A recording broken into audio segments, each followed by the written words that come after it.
Welcome back to Blood Books and Binge-Watching. I'm Poppy, here with my love and my heartmate, Casteel.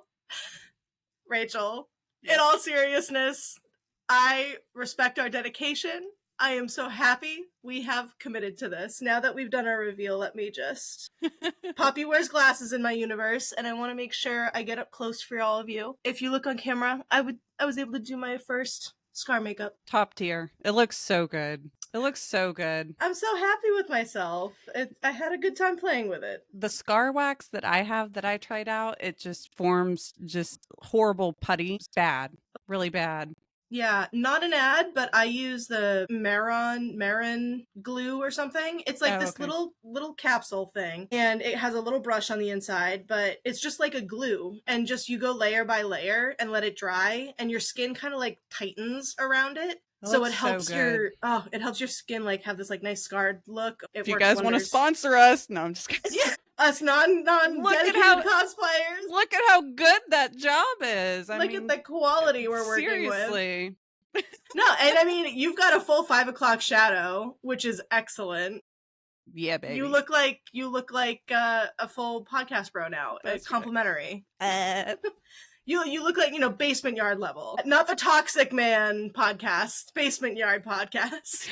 But yes, you look wonderful. Thank you. And we put on our main character best because we are at our season 1 finale, baby. 10 episodes have flown by so quickly, and we thank each and every one of you who have supported us thus far. We'll have some fun updates to announce at the end of the episode, so make sure you stick around. You also want to stick around to see how long it lasts before Rachel and I want to take off our respective wig and veil.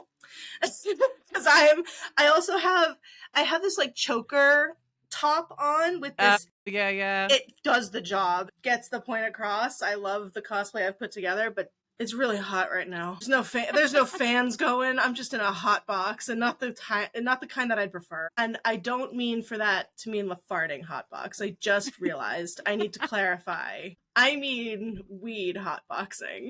I don't enjoy hot boxes. Want to make that crystal clear. Anyway, now that business has been handled, Rachel, Casteel, tell us how things are looking for us in the second half of War of Two Queens. Well, thanks so much, Poppy, Megan. So I can't believe that we're at the season finale. I mean, what an experience it's been so far. And I think I speak for the both of us when I say we went into this not knowing shit about podcasting, as well as the depth of this series. Just a quick note. When we are done with this, Megan and I will have read this series, all of it, twice in under a year. I just would like everyone to take note of that. It definitely feels weird to hear it out loud like that. It's like, we did a what? Especially where I'm like, man, I didn't read books 2 years plus ago, and now I'm reading a book every week and a half. It's insane. Yeah. So props to us. Yes, absolutely. So to those of you that have continued to tune in each week, like Megan has already mentioned, thank you, thank you, thank you. We've had an absolute blast so far, and we're so excited to continue this universe. But without saying too much, we're finally getting a reunion.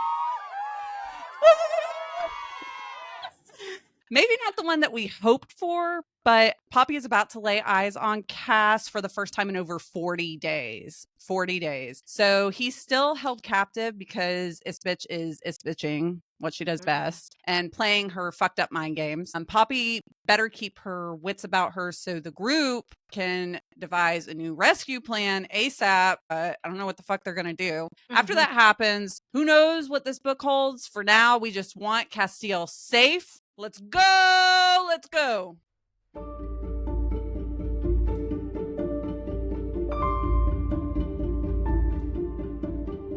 Let's go, let's go, let's go. Get you home safe. That's what your 5 o'clock shadow's for. Typically, right. Casteel is a clean-shaven man. Not today. Not today. So, from the cliffhanger that we left you off last time, starting in a dark place, chapter 25, we are in Poppy's point of view. And Poppy is looking upon Cass for the first time, like Rachel just said, in 40 days. And he's so slender, and he's shackled and chained to the wall by his wrists, ankles, and even his throat. And his fangs are bared, and he growls at her. So clearly, he's not in a good state. Upon seeing him in said state, she is simply horrified, and who wouldn't be? She tries to approach him, and he, like, swipes at her, and then she sees his eyes, where at this point it's only a very thin strip of gold appears in them. So he's definitely in bloodlust and has no idea who he is, who she is, what is going on at all. Poppy tells Callum that she's going to kill him and make it painful. Can't wait. Cannot wait. And as Casteel is now focused on Callum, because, like, Callum made some comment or whatever, Poppy reaches out for his arm and makes contact, and then channels happy memories into him, trying to bring him back and heal some of the wounds that are on his body, trying to help him in whatever small way she can in this moment. Yeah, like you remember the cavern. I'm going to try to keep this shit together. I can't look at myself. I know, like, you're in the smallest box possible on my screen. So let's go back through the memories, shall we? The cavern. When they stopped. I'm not going to say when we, because I can't.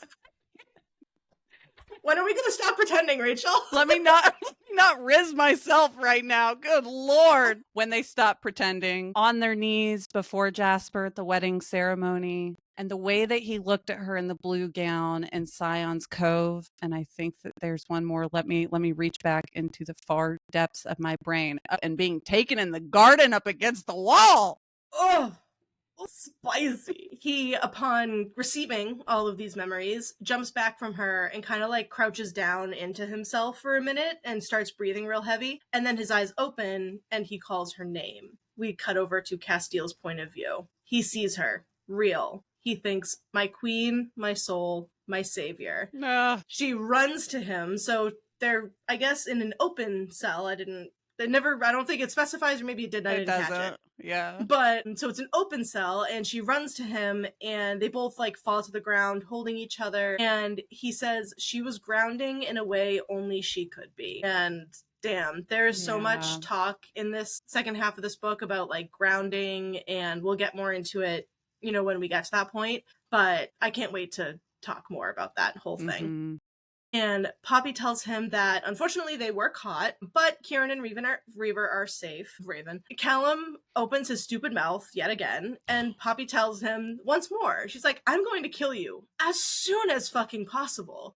And Cass wants to say, you know, says he also wants to. So they agree that, you know, to whoever gets to him first gets the honor of killing him. And it's like, well, I love how they communicate. Yeah, it's so sweet that you guys are like having this very endearing moment. Yeah, while he's literally chained to a wall, imprisoned, they're captured. The worst of the worst, some might say. Poppy attempts to feed Cass her blood, and Isbeth tries to stop her, but she's like, oh yeah, fucking right, eat me. Eat a dick, particularly, actually. And Casteel refuses, because he's like, actually, it's probably better if I don't feed, because then it's gonna kind of put me back into a place, and I'm gonna feel things, and he unfortunately has gone through this before and knows the state that he's currently in. So instead, Poppy demands that they bring him real food. And she does what she can to try to like stay down there as long as possible, like to make Isbeth talk with her there. But Casteel's like, you cannot stay down here. It reeks of like death and rot, and it's cold and it's wet and it's not great. I unfortunately have to stay here though. Poppy just gets more furious by the word that slithers out of Isbeth's mouth, and Casteel can see the ether in her eyes kind of starting to come to the surface. So he's like, no, don't do that. That's her stabby face. Like, he's like, I know that look. I know you're gonna get stabby. And he then also starts to see shadows kind of starting to swirl underneath her skin. Isbeth feels her power as well and keeps poking the bear and tells her to rein it in, though. You know, like, Poppy tells herself, like, nope, rein it in, rein it in. Cass and Poppy share a very passionate kiss and exchange I love yous. And God, this bit that he says about her, just, I will never tire of reading from Casteel's point of view. Do you want me to read it dressed as Casteel? Please do. I can't wait for you to read some other quotes later in Casteel's cosplay. My gosh, this episode's gonna be so fun for us. All right. From the first moment I saw you smile and heard you laugh, from the first time I saw you knock an arrow and fire without hesitation, handle a dagger and fight beside another, fight me, I was in awe. I'm never not in awe of you. I'm always utterly mesmerized. I'll never stop being that. Always and forever. Got me kicking my feet under my desk. Oh my god. Wonderful. But yes, this, oh god, I'll never tire. Like, yeah, just the in awe of her. I yearn for it. Yeah, the way that obviously JLA writes him, but if we're just gonna say, him in his own persona, he's just like the ultimate. There's no one better than him. I'm sorry. There's not. You are right. I am Team Casteel. We haven't gotten far into Flesh and Fire, but there's a very big debate amongst our book club about who is better and who's hotter. Yeah. And all of that. I am staunchly. Yeah. All of this. Casteel. All of this. This right here is like he's back up for me. So we're just going to keep going. Back in Poppy's point of view, after leaving Casteel, Poppy is still furious, but the rage has subsided, so she's not about to explode with power. So Poppy and Isbeth are talking about Cora, who is Poppy's mother, pretty much. And since Coralina was a handmaiden, Poppy was like, she had black eyes, but I don't remember her ever having black eyes. And Isbeth is like, oh yeah, she used magic, that I gifted her as Isbeth, gifted her in order to change her eyes so that she wouldn't scare Poppy. And it's like, interesting. But Poppy's like, that's weird. I don't remember that. So it's like, it's just such an interesting point. Just thought of the other mother from Coraline. And then, oh my god, Coralina. Okay, anyways, I'm gonna sidetrack. Yeah, and her fucking just pisses me off. Her is bitch's dumb, stupid ass, condescending tone. I think that this conversation might have already happened, but I just wanted to bring it up. Her stupid fucking condescending tone about how she assured Poppy that Casteel was alive and well. Yeah, it was when they were in the cell, because she's like, oh, he does have water. Yeah. It's just fucking maddening. I just had to pop off about that. It pisses me off. No, Isbeth's the fucking worst. Poppy asks her to, as you just said, like, send fresh food at least, like, give him food. And Callum responds saying, do you really think he deserves it? And faster than he can process, Poppy spins around, grabs his dagger, and shoves it deep into his chest, saying, I wasn't speaking to you. You bad bitch. We love you. This is why I dress as her. I love her. I know she hasn't been in this outfit since book 1, but this is the only Poppy outfit I have. Unless you go to the ball, then you'll see my other Poppy outfit. It's very full circle, though. This is very full circle, though. Feels very much. And yeah, so he gets stabbed in the chest, as he deserves, because fuck that guy. And as he falls to the ground, Millicent stifles a laugh, and Isbeth's like, all right, well, you get to clean him up then. How about that? So it's like, okay, all right, Millicent, we see you. And it's also just funny that every time Callum gets stabbed, it's like described that he gets blood coming out of his mouth, and he always makes some kind of comment like, ouch, or I don't know, he always says something that's like slightly comical before he dies, like, quote, dies. We're gonna have to start like a running joke about all the ways that Callum dies, all his different deaths. Oh my god. Yeah, what we always refer to him as like our favorite pincushion. Yeah. That's what he is. He's just a fucking pincushion, just constantly taking daggers and as he deserves. Poppy asks why, Isbeth wouldn't pretend to be a god instead of an ascended. And she's like, well, why bother, since mortals are so easy to influence? And it's like, it's also a thing of making sure, like, she's not so obvious in her presentation, Yeah. Poppy notices that Isbeth has some type of powder on her face, essentially foundation to blend in with the ascended. And, Poppy's asking her about it, like you just said, like, why even try and hide it? And Isbeth responds with, because looking too closely at things often makes one uncomfortable, unsure. They'd rather be oblivious to what is right in front of them than feel doubt or fear. So again, heavy hitting with these one-liners on just how relatable they are, because damn. Yeah. Yeah, a lot of times, a lot of the things Isbeth says, like to describe the mortals and things like that, I'm like, ha ha ha, you're hitting too close, ma'am. Yep. Yep. But it is still fantasy. We just unfortunately don't have magic and dragons. Right.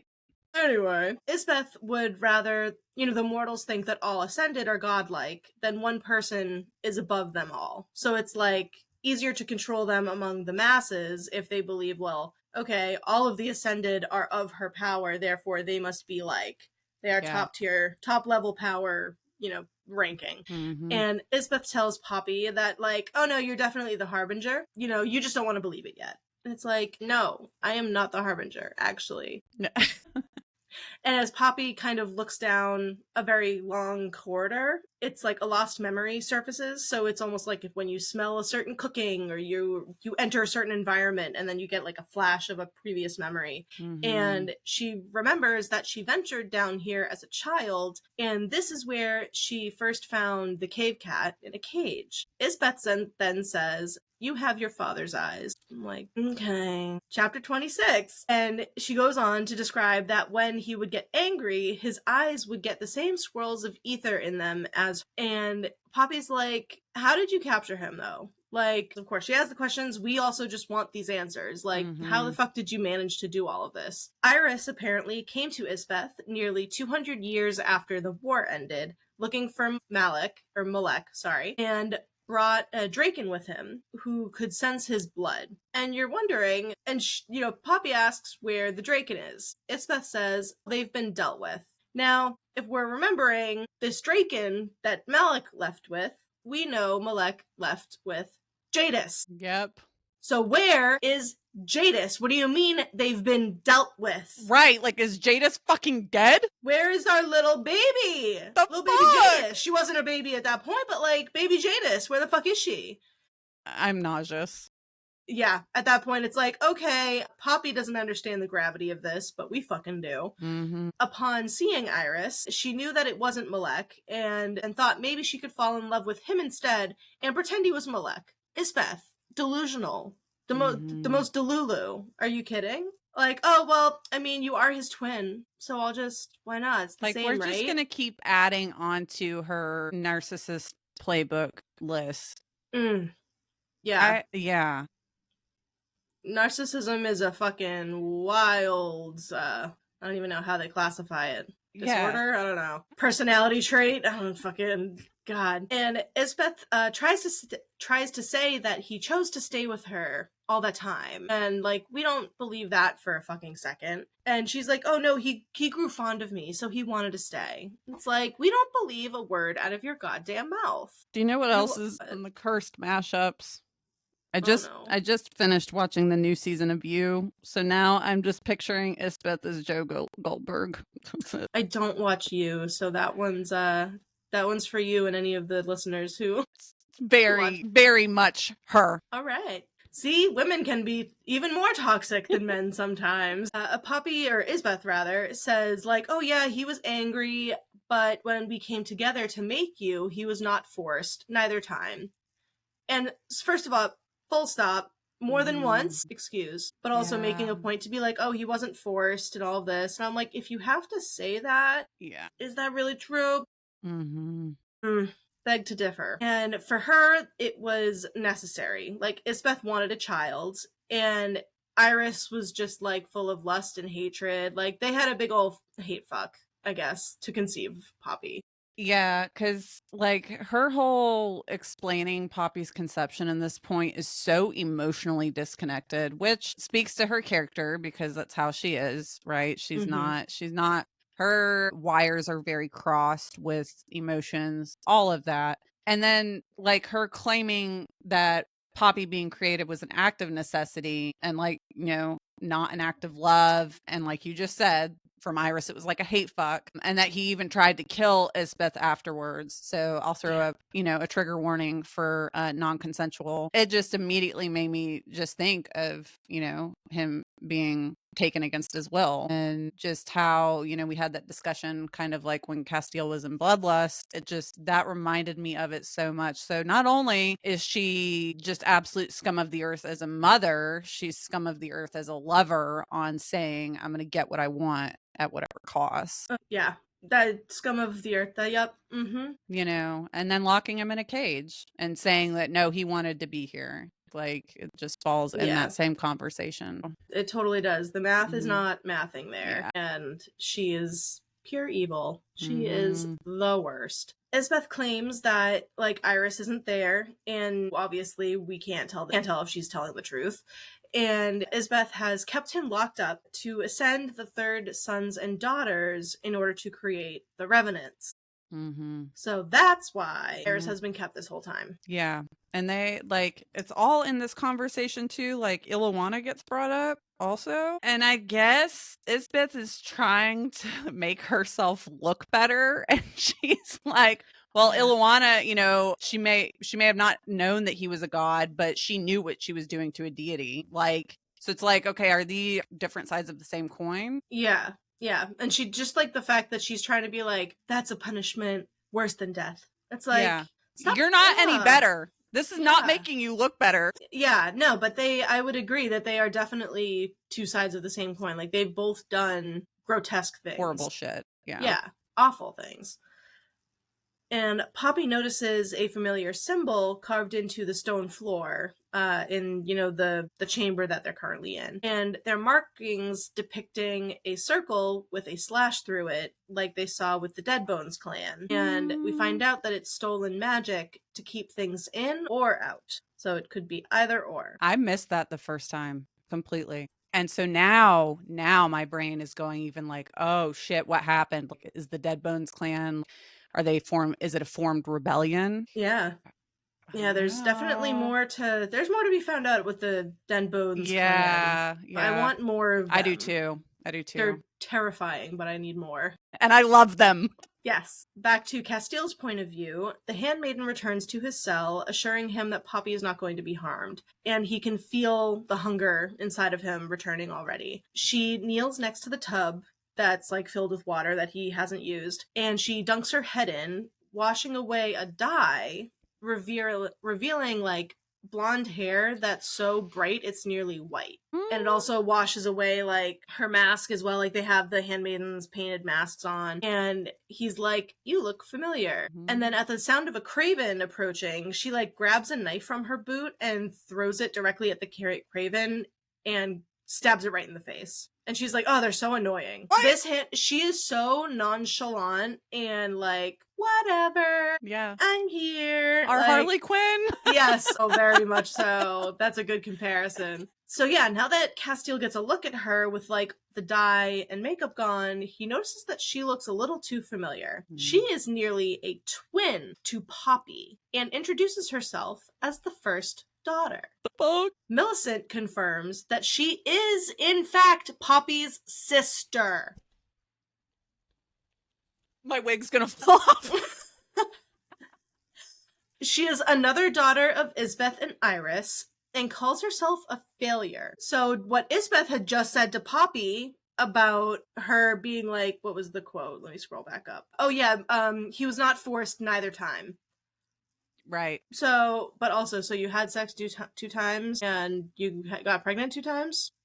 Yeah. What are the odds of that? Anyway. Yeah, aren't you guys supposed to be magic? Right, that's true. And Malik also knows who she is. So there's another reveal for us. Yeah. She says that Casteel has no idea what Malik has had to do while he's been, like, under Isbeth's, like, employ, I guess. Millicent tells him that Isbeth is waiting for Poppy to complete the culling to make the next move. So once Poppy does complete it, she'll bring revenge against everyone, just like Isbeth wants. And it's like, uh-oh, I don't like that. Yeah. Isbeth wants to remake the realms and restore them to when mortals would bow to the gods and primals. Okay, this is sounding worse and worse. Yeah, and I'm just at this point, because she's now come and dunked her head and taken all her paint off, her hair dye. I'm like, what is her motive for telling Casteel all of this information? Why? What I thought that we were, what the fuck is going on? Yeah, and I mean, like, I read the first time I read it definitely as like, oh well, she's a very like aloof kind of, I don't know, what was the word that we described her with last week? It was like, I don't know, flouncy or something Poppy used, I think. Mm-hmm.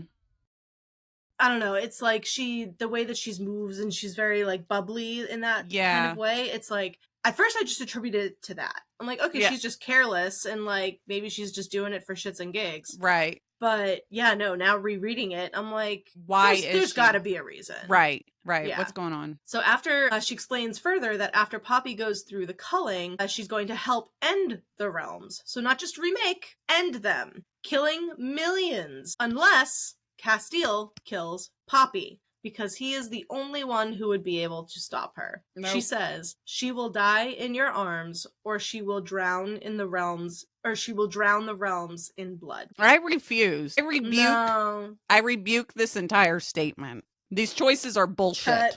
Cut that shit out. Yeah. No. We're not doing that. Mm-mm, no. But JL is not going to let us get off that easy. Obviously not. We go to chapter 27, back in Poppy's point of view. And it's been over a day since Poppy last saw Casteel. She checked in with Kieran using the Notum to let him know that they were both okay, and they speak over how they can escape with Casteel. Kieran tells her that, they essentially have to fight their way out. They have Reaver and her ether, and she could just use it to like take out the rise and they can get out. He quotes, "We can't save everyone, but we can save the ones we love." And it's like, in this situation, yeah. Right. Yeah. So they just need a distraction in order to like escape efficiently. And Poppy has an idea. We don't find out what that idea is. Of course Later not. that evening, yeah, why would we? It's one of those things. It's like, I have an idea. Cut. And later that evening, Poppy is sitting in the Great Hall in an alcove watching Isbeth kind of glide her way through the crowd, and her like smile is bared, and her and Millicent are both crimson red. Isbeth loves wearing blood red clothing. Mm-hmm. She just loves her red. Yep. Malik is also now suddenly next to her and is telling Poppy that Isbeth summoned her so she could see how loved she was by her people. So Isbeth is just further, there's that narcissism, just further being like, oh no, she needs to come and see how much my people love me. Yeah. It's like, because that will somehow change her mind about you? Yeah. And how does that make sense? This is just side note related. I recently learned that JLA has a background in psych, like a full educated background in psychology. Oh. And so I'm like, once I learned that, I was like, oh, that's why she's so good with literally giving these traits physical, like tangible personalities, because Isbeth is the embodiment of narcissism, 1,000%. So I just thought that was so cool. Oh yeah, and it's very, that's really cool, because it's so apparent later in the book with just other points that we'll get to, and when she talks about certain states of mind that characters go into and things like that, it's wow, yes, 100%, that makes complete sense. Yeah. So Poppy then pries at Malik and says that she saw Casteel and he's not in good shape, and so like target, mark, hit. And Malik says, actually, I went to see him. I went to try to clean his wounds. You see how his little fingy was wrapped up? That was me. That was Malik. And she's like, oh, well, I guess that is true. And Poppy asks if he knows how to find Casteel, and he's like, that's not a great idea. I wouldn't do that. But it's like, sure, tell her that. You think that's going to make a fucking difference? Yeah. Yeah. She also sees more than she lets on and calls him out for his feelings for Millicent, because she notices the long gazes between, like, not between the two of them, they never really look at each other, but like just the way he watches her. Because she's like, I see you. I know what you're doing. Like, yeah. And so we're getting the tension between, well, I don't know if I would necessarily call it tension between Millicent and Malik, maybe on his end, like you said, we're getting that very like odd stare down, but also in this entire interaction, the tension between Poppy and Malik is very interesting to me, because while Poppy is probably processing a lot of anger from realizing, Casteel went through fucking hell to come rescue you, and now he's captured. There's a different level of tension in this conversation that I'm like, I'll put a pin in that. Yes, no, full agree. So Isbeth eventually comes over and sits in a chair beside her to tell Poppy to make her army stand down. And Poppy's like, I'm not going to do that. And Isbeth goes on to explain that she never had any intention of ruling Atlantia, and she wants every Atlantean dead, in fact. It's like, how about no? Yeah. That just escalated a bit. Just a little bit. So back to Casteel's point of view, Golden Boy is back and tells Cass that Poppy stabbed him yesterday with his own dagger. And Casteel replies, that's my girl. Oh, yeah. And Callum says that, love can either destroy or give strength to people, because he's only seen it stop death once with Nyktos and his consort. Interesting. He says love is a weakness for Casteel, and he should have, taken the chance to feed from Poppy while he could. And it's like, excuse me, why? And before Casteel can process, Callum stabs him in the chest. Oh! Casteel, no! The only person who's allowed to stab him in the chest is me. That's Poppy. right. How dare he? Oh my god. This is annoying. Yeah. Fucking Callum, annoying. He's so fucking awful. He then kind of leans down to Casteel and says, tell me, your majesty, what happens to an Atlantean when there's no more blood coursing through their veins? I hear it makes one as monstrous as a craven. With that, he bids Casteel good luck as he leaves him to bleed out. Golden fuck. We hate Callum. Golden fuck. Awful. So we go back to Poppy, chapter 28. While Isbeth wants all Atlanteans dead, Malik and Casteel will survive, if only to keep Poppy cooperative. It's like, cool, thanks. And she blames Nyktos for Malek's entombment. Essentially, all of this happened because he refused to bring her back from the dead. Nyktos refused Malek, and now this is where they are. Yep. It's like a true narcissist, she blames everyone but herself for her own actions. Yep. Yeah. And Poppy has some healthy inner dialogue. Preventing what had happened and being the root cause were two very different things. Absolutely. Mm-hmm. Isbeth never takes fucking accountability. Never. Ever. Never, ever. And that just makes, with every page turn, with every scroll of the finger, with every second that ticks by, however you read these, she gets more irritating by the second. Mm-hmm. Isbeth says that Poppy has already helped her to get what she wants, and that's to bring death to her enemies. It's like, I haven't helped you do shit. She poses the question that, wouldn't Poppy destroy everyone before her if it meant keeping the ones that she loved safe? And it's like, well, you're not wrong, but this is where Isbeth twists things into her own warped sense of reality or whatever, reasoning, to be like, well, I'm doing it for the people I love. So if you did it, why would you judge yourself? And it's like, don't let her, do not let her do that to you. No. Isbeth is she's literally taking all of Poppy's traits and trying to weave them into a just a really negative sense, right? She's like, you could have all of this, trying to bring her to the dark side, right? Yeah. And Poppy, proud of our girl, proud of you. She, in this moment, she recognizes, I love this whole part, she recognizes her anger, her sense of fairness, her love and power as strengths and not fatal flaws or weapons like Isbeth suggests. And I just have to God, that is just so healing. And I was like, talk about breaking generational curses here. Yeah. Holy shit. Oh my God. Yeah, Poppy's it might have only been, 6-7 months, but I've done some growing. Okay? Especially for 6 to 7 months. Yeah. Girl, you're doing good. Yeah, pretty sure it took me at least a year to get there in therapy. And that was with a therapist. That was with a licensed professional, not Casteel. Poppy tells her, all you are is a queen whose reign is about to come to an end. That is it. Hell yeah. In response, Isbeth threatens Casteel, so Poppy threatens her. Isbeth reminds her she doesn't sit before an ascended. And with that, he starts to hear screaming start in the hall. And it's like, what the fuck's happening? So 2 of the mortals that Poppy had picked out in the crowd previously are bleeding from their eyes, ears, mouths, and noses. Good their Lord. eyes and ears and mouth Mouth and and nose, nose. head, shoulders, knees, and toes. Just blood coming out of everywhere, and they shrink into themselves and collapse. Good Their Lord. bodies are now skin and bones. Head, shoulders, I ain't got no bones, no bones. So yeah, like, Isbeth is not an ascended, Poppy. You do have to remember that. Like, we Yeah. love her, and she loves talking a good game, but yeah, like, Isbeth is not to be fucked with. She did all of that without breaking eye contact with Poppy. So we gotta stop underestimating her power. Just a little bit. Like, totally, she's a piece of shit person, and you can talk to her like such, but just remember who she is, just a little bit. Just a little bit. It is nice though, because I know at this part after that happens, Poppy like looks at her and the glass shatters in Isbeth's hands. So Yeah. I thought it was a very nice like fuck you, like I've got shit too. So oh yeah, yeah, it's very good. Yeah, very embodiment of, you know, the title of the book, War of Two Queens. I was like, oh, now we're getting some like power play dynamic.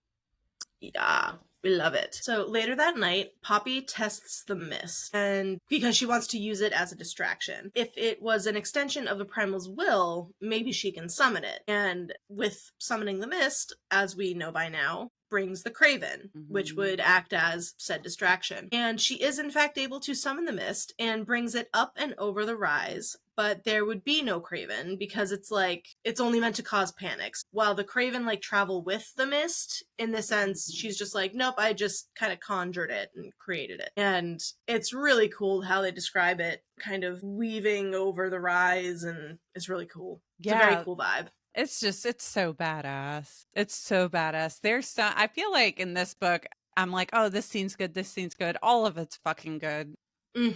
She just describes like going into her power and summoning it. And I was like, oh, God. Yes. It's also just so fun to see in this book, like how her powers are evolving, honestly. It's just really, really interesting. There's her no powers more are just so cool. There's no more like she is like letting go of that, I don't want to say victim mentality, but that kind of like of her feeling helpless and her feeling like she didn't have control of her autonomy. Like she's fully in power now, and it's just so good. Yeah. And so now it is officially time to fight our way out. Let's go get Cass and get the fuck out of here. We are coming to get you, baby. Let's go. I'm coming to get you. Let's go. That's Chapter right. 29. Poppy opens the door and enters the hall and immediately kills the knights that are standing guard. Fuck yeah. Yeah. Fighting on the rise 2 points. Hell yeah. Using shadows, she kills 2 more. And then more and more run after her, and she takes them down with the ether. And then a revenant, however, still remains. But she fights and beheads them. So, hell yeah. She gets to Kieran, and then Reaver, shortly after, appears before them, drenched in blood, saying, about damn time.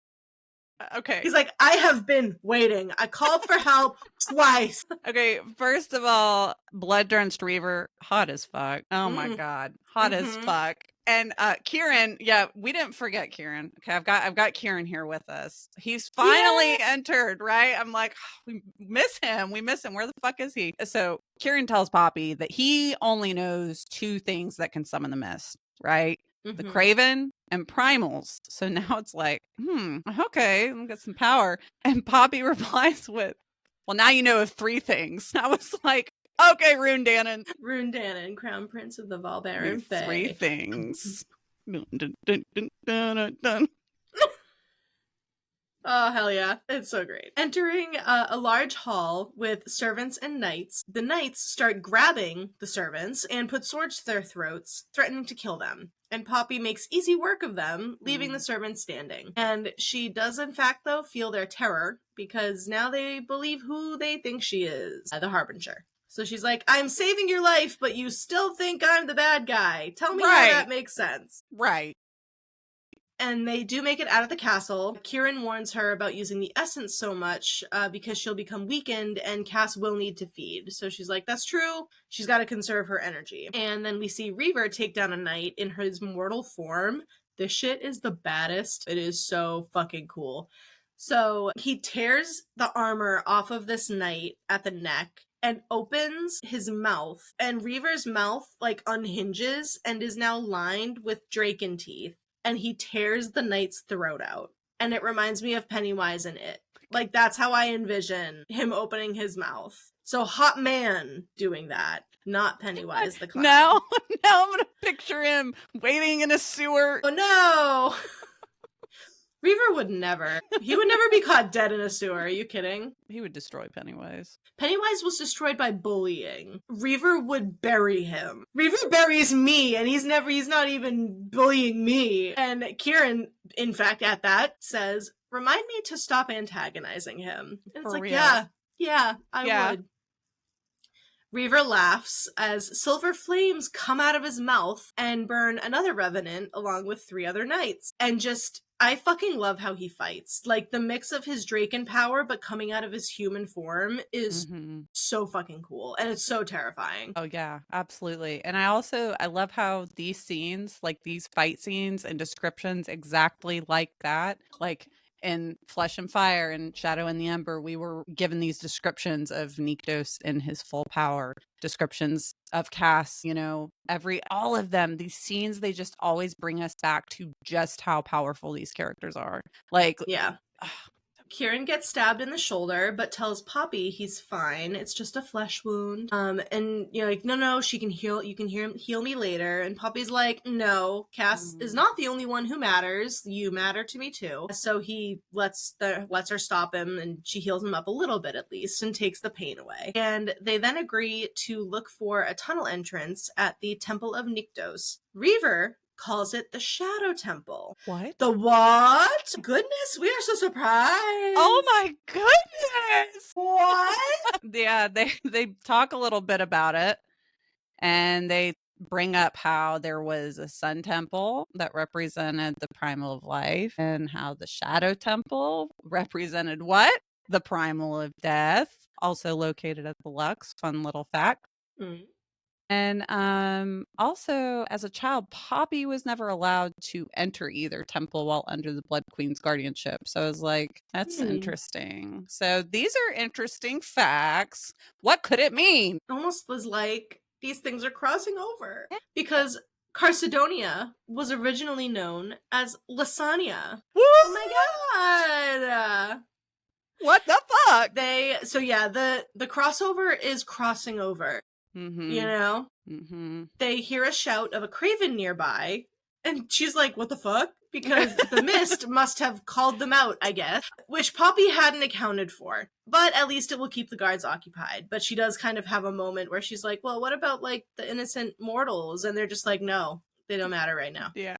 And entering the temple, Poppy sees a massive throne. And before she can ask why there's only one, the fires kind of, like, burst to life around them, and the primal essence is recognized here, and it reacts to her presence. Poppy starts to gather the things needed for the location spell when someone approaches from the darkness. It's Malik. And he's like, oh, I saw you guys running, so I followed you. It's like, smart. Came out of nowhere.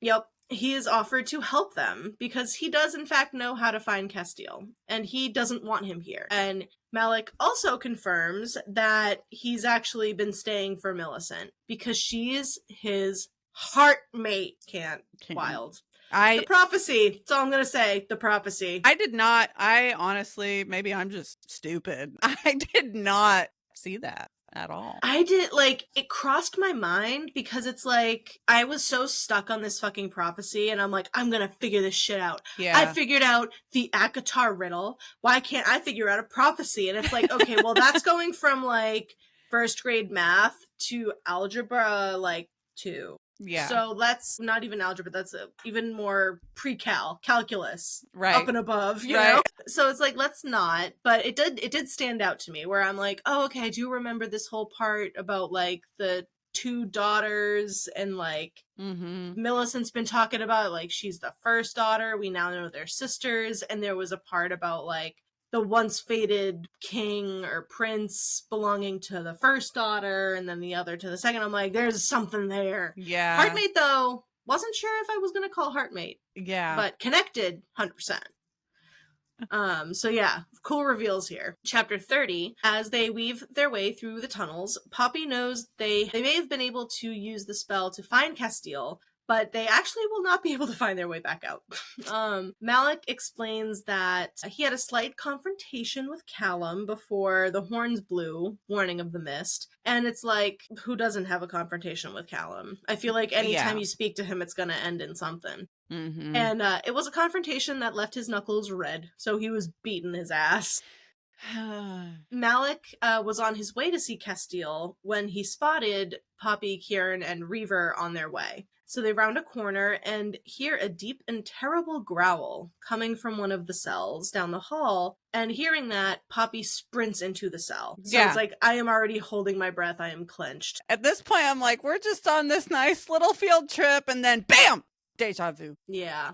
What Poppy sees is really, really, really awful. This creature is no longer Casteel. His skin nearly as pale as the Craven's, fangs thicker and longer than we've seen. And she sees the hole in his chest from the stab wound with blood all over the floor. So it's like she knows what happened here. Yeah. Easy to put together. Casteel swipes out at her, like over and over, and she feels nothing from him but his hunger. He's in full-blown bloodlust.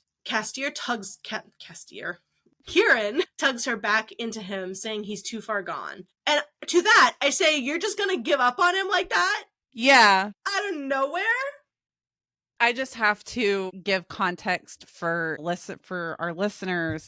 So like Megan and I will compare notes when we're getting ready for these. And I wrote the same shit down. Like, bro, are you fucking kidding? After you're like, I'll go to the ends of the earth to protect him and to protect you. And he's like, nah, he's too far gone. Yeah. I almost wonder, further diving into it, like, I almost wonder if he does that out of a place of like relief almost. Yeah. And like just the waiting and the searching and the stress of it and all of that to like finally get to the end of that and be like, know that he's too far gone. It's like, is that easier than if he wasn't? So I try to keep an open mind for that, but I still am knee-jerk reaction like, what do you mean? Yeah, no, that is a really, really, really good point. I'm glad that you brought that up because I know that we've commented how stalwart Kieran is and how he's just always there and loyal. So this is we do got to give it to him. This is his first moment where he's like, no, this is too much. Yeah. And Malik says that he does know of somewhere though that they can take Casteel while he's in his bloodlust and give them some time to allow him to feed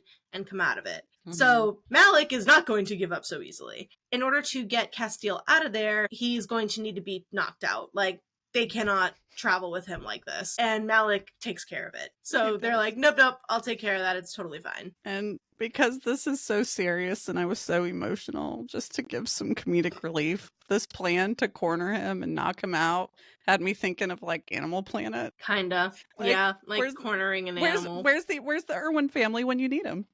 Little comedic relief. Oh my God. in the midst,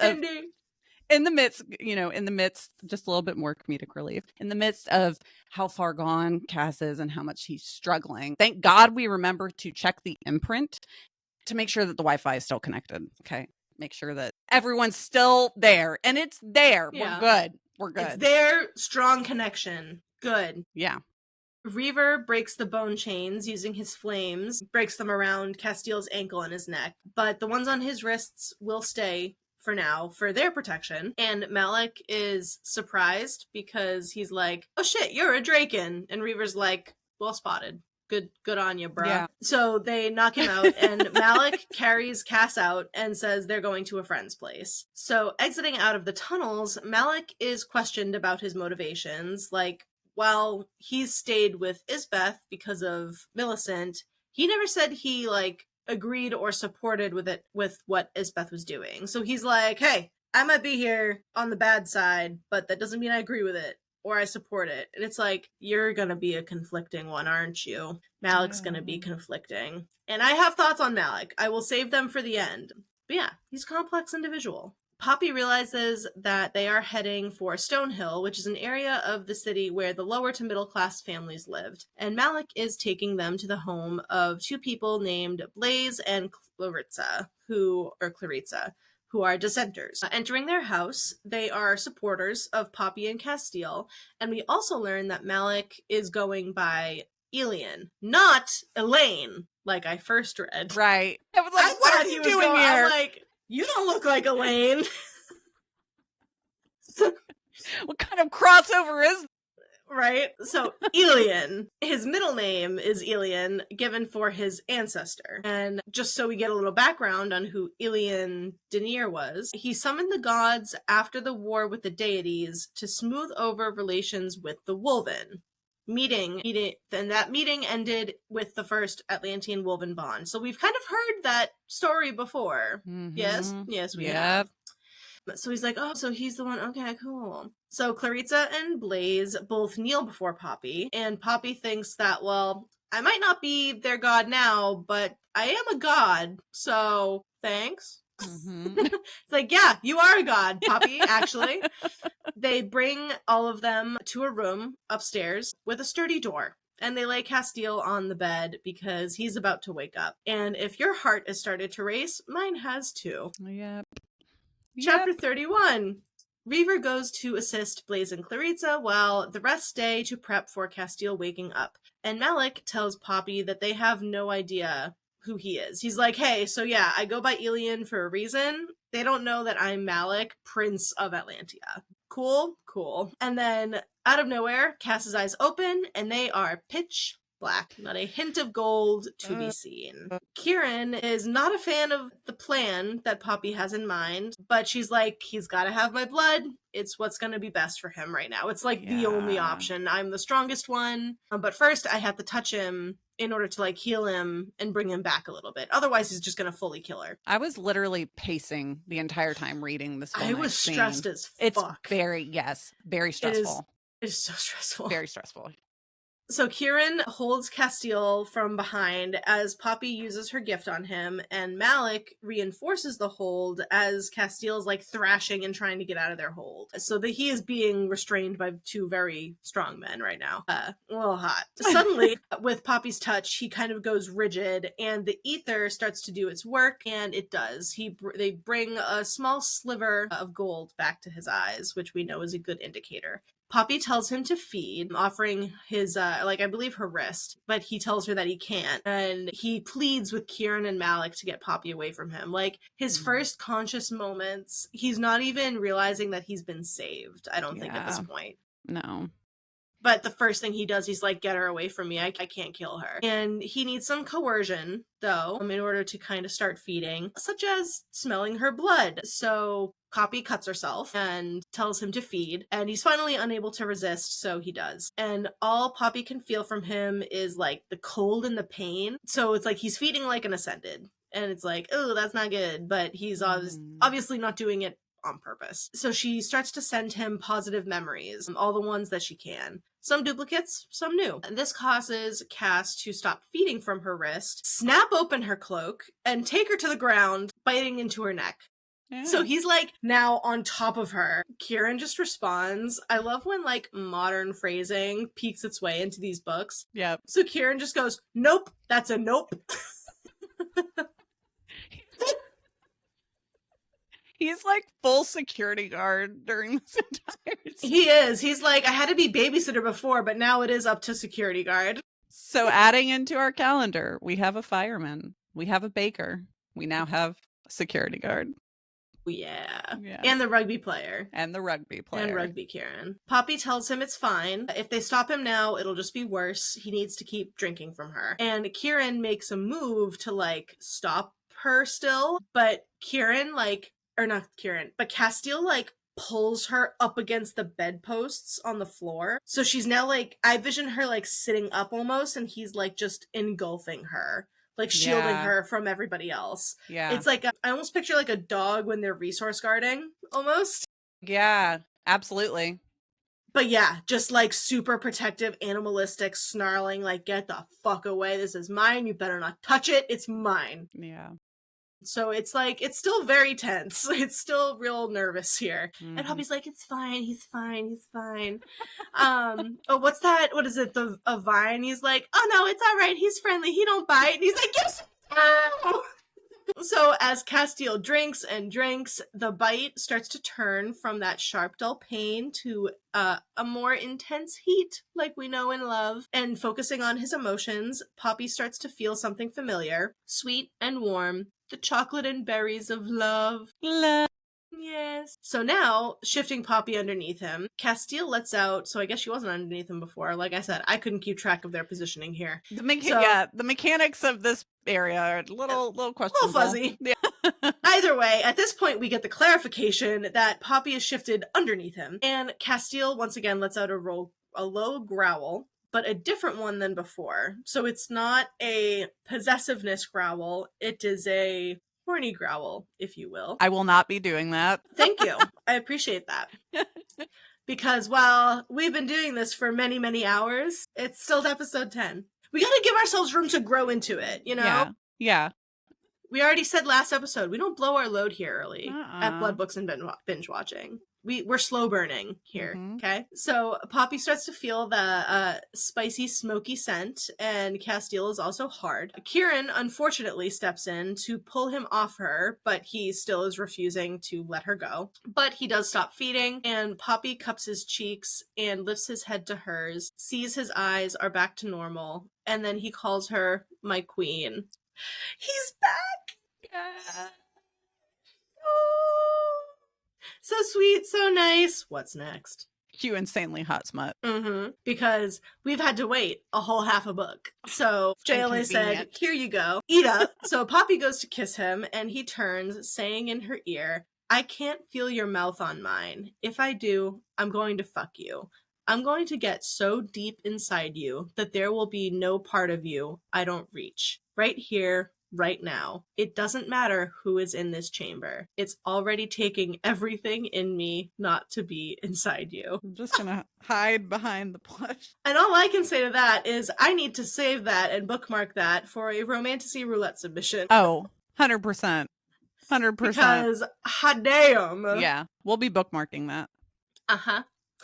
Because, yeah, like, no, we won't complain if you were to do that right now, actually. That'd be fine. So, but they get Reaver to come and burn off the rest of the chains, and when he approaches Poppy, Casteel does get very possessive again, growling at him. And Reaver tells Casteel that he wouldn't want to bite him, because he bites back. And to that, I say, really?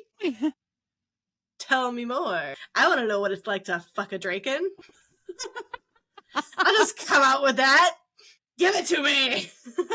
Listen, here at Blood Books and Binge Watching, we support all facets. Go for it. We don't king shame here. Absolutely not. So anyway, once the shackles are off, Casteel tells everyone to leave the room, and Kieran takes pause, and him and Cass have a moment, putting their foreheads together. Casteel tells him thank you. So it's like such a sweet moment. Sweet. Kieran's like, I know what you have to go do right now, but first let me just I need to have a moment with you. Yeah, it's such a good bromance moment. Yeah. We love their bromance. Before leaving the room, Kieran also gives Poppy a forehead kiss, and she has the urge to not let him leave. Eye emoji. But he does leave. Now that they are alone, Casteel and Poppy are immediately kissing, and Casteel says he needs to feel her skin on his own immediately. This is some of the hottest fucking smut we've gotten to date. Flipping her onto her stomach and then pulling her to her knees, he roughly pulls up, shoves the tunic up her chest, and then just full on tears open the ass part of her breeches. Not taking them off. He just tears through. Just rips them right open. Rips right through. Wide open. With pants wide open. Come fuck me, Casteel. Take me to this place. I'll show you everything. With legs wide open. Open. That's the theme song of this series, with legs wide open. So he then goes down, feasts, and Poppy comes. All he says is honeydew. Of course.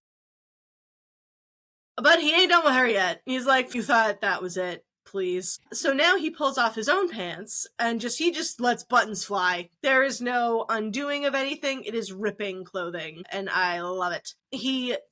I tried to write this out so I could try to picture, like, this is another area where I'm like, how are these positions working? Mm-hmm. So she's still on her knees, and Casteel, like, bends down over her and holds, like, under her chin on one hand and holds her hip in the other hand. And then he puts his fangs at the sensitive bite marks, but he just holds them there. Mm-hmm. Then tells her he isn't in control. Finally! Finally, we're getting out of control fucking! He's only been saying it for like 3 books. Like, come on! Long enough, please. And then Poppy's like, ha, neither am I.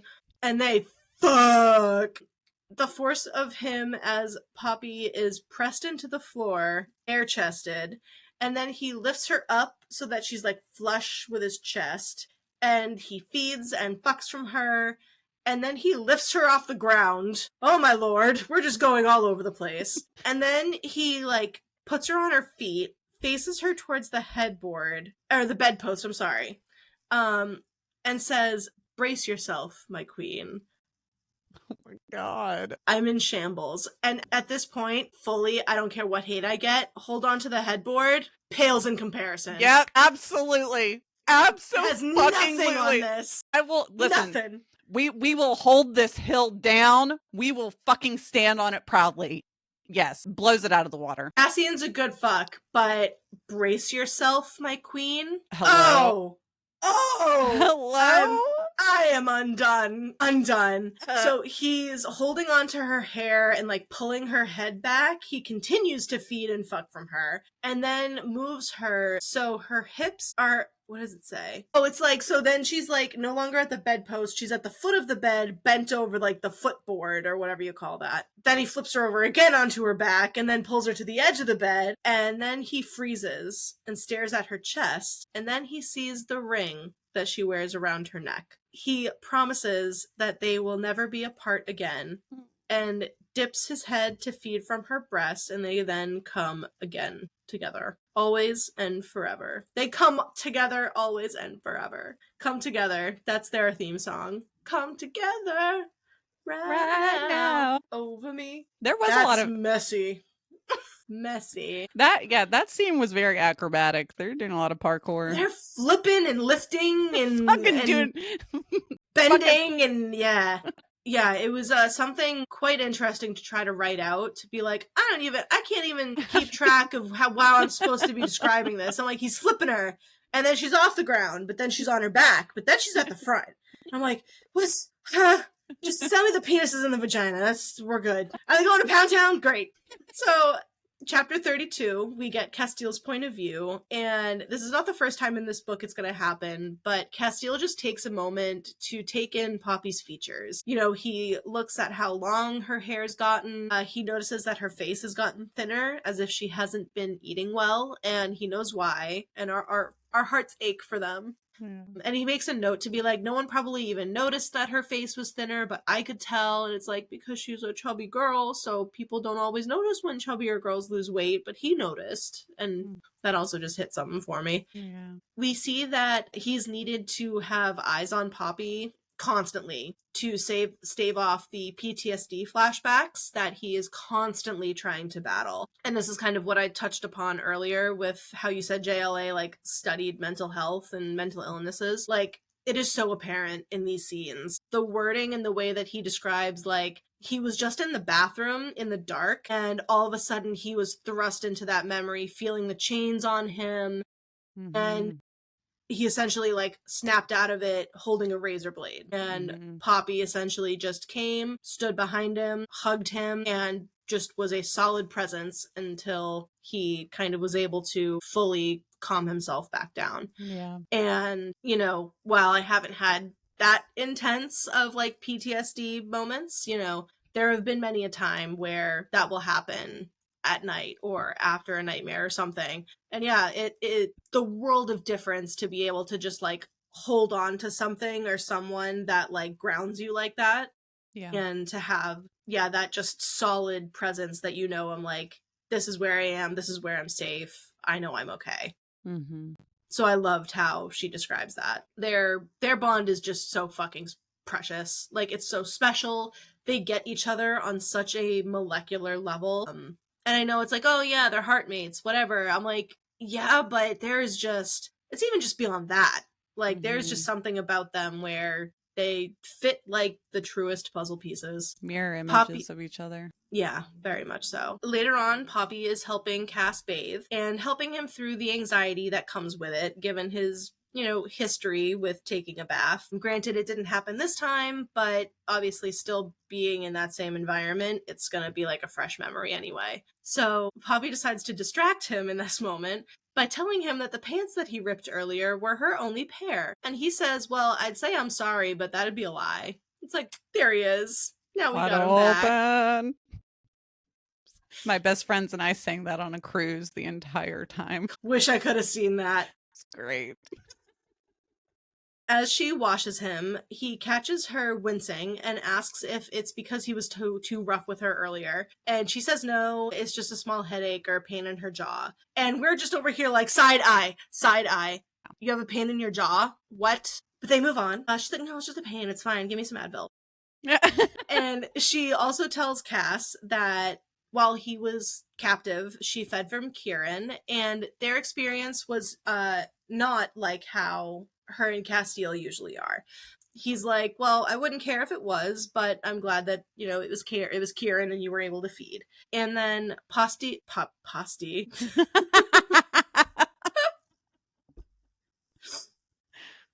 If you can't tell, this is a late night recording. Yeah. So Poppy gives Casteel his ring back, asking if he can wear it on his right hand, and he tells her he can wear it wherever she wants. He'll make it into a nipple piercing, or even a dick piercing. And she's like, a what?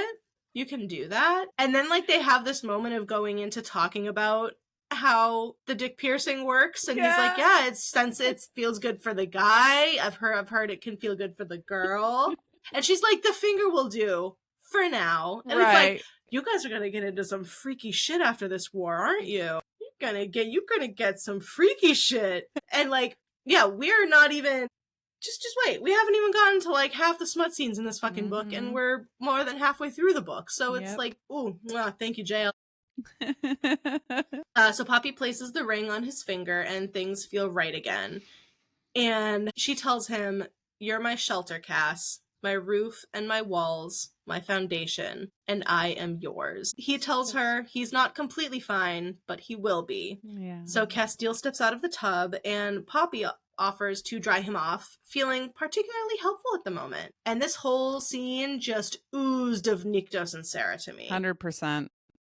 100%. And the scene goes much the same way. Yeah. Poppy is teasing Casteel as she dries off his legs. Like, there is one, I didn't quote it directly, but he mentions the fact that Poppy's hand grazes his sack. And I never want to read that. I didn't want to read it the first time. I didn't look forward to reading it the second time either. I'm like, you see, could have done without the sack part of that. But I understand that it's a sensitive part of the male anatomy and can be, utilized in sex. Yeah, the fucking sack. The fucking sack. I couldn't do the sack. So anyways, after lightly grazing his sack, Poppy finally drops the towel and ends up giving a Casteel a blowjob, calling him deserving. And it's so hot. It is hot. It's so hot. It is. And he does clarify in this conversation that they're having as she's going to dry him off that he was not taken advantage of sexually during this period of captivity. But we do know that in his previous containment, he was taken advantage of sexually. Mm-hmm. And I just maybe put a trigger warning. Not sure. I will watch how I speak. But this specific scene, especially for me right now on like personal stuff I'm working through, the effects of sexual abuse and feeling undeserving, like rereading this entire scene hit so hard. I was like, oh my gosh, right on point, because he's telling Poppy, I don't deserve you. I truly don't, but I'll make sure that I am worthy from now on.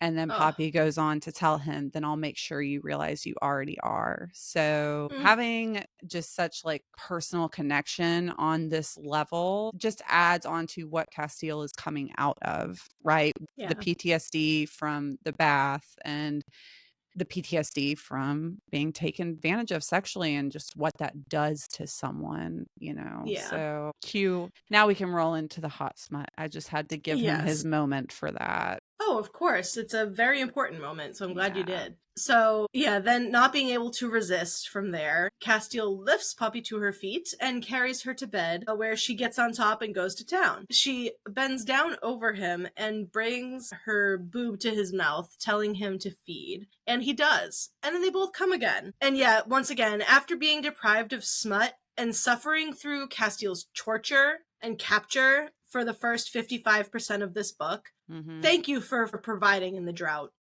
Yeah. The floodgates have opened. They have opened.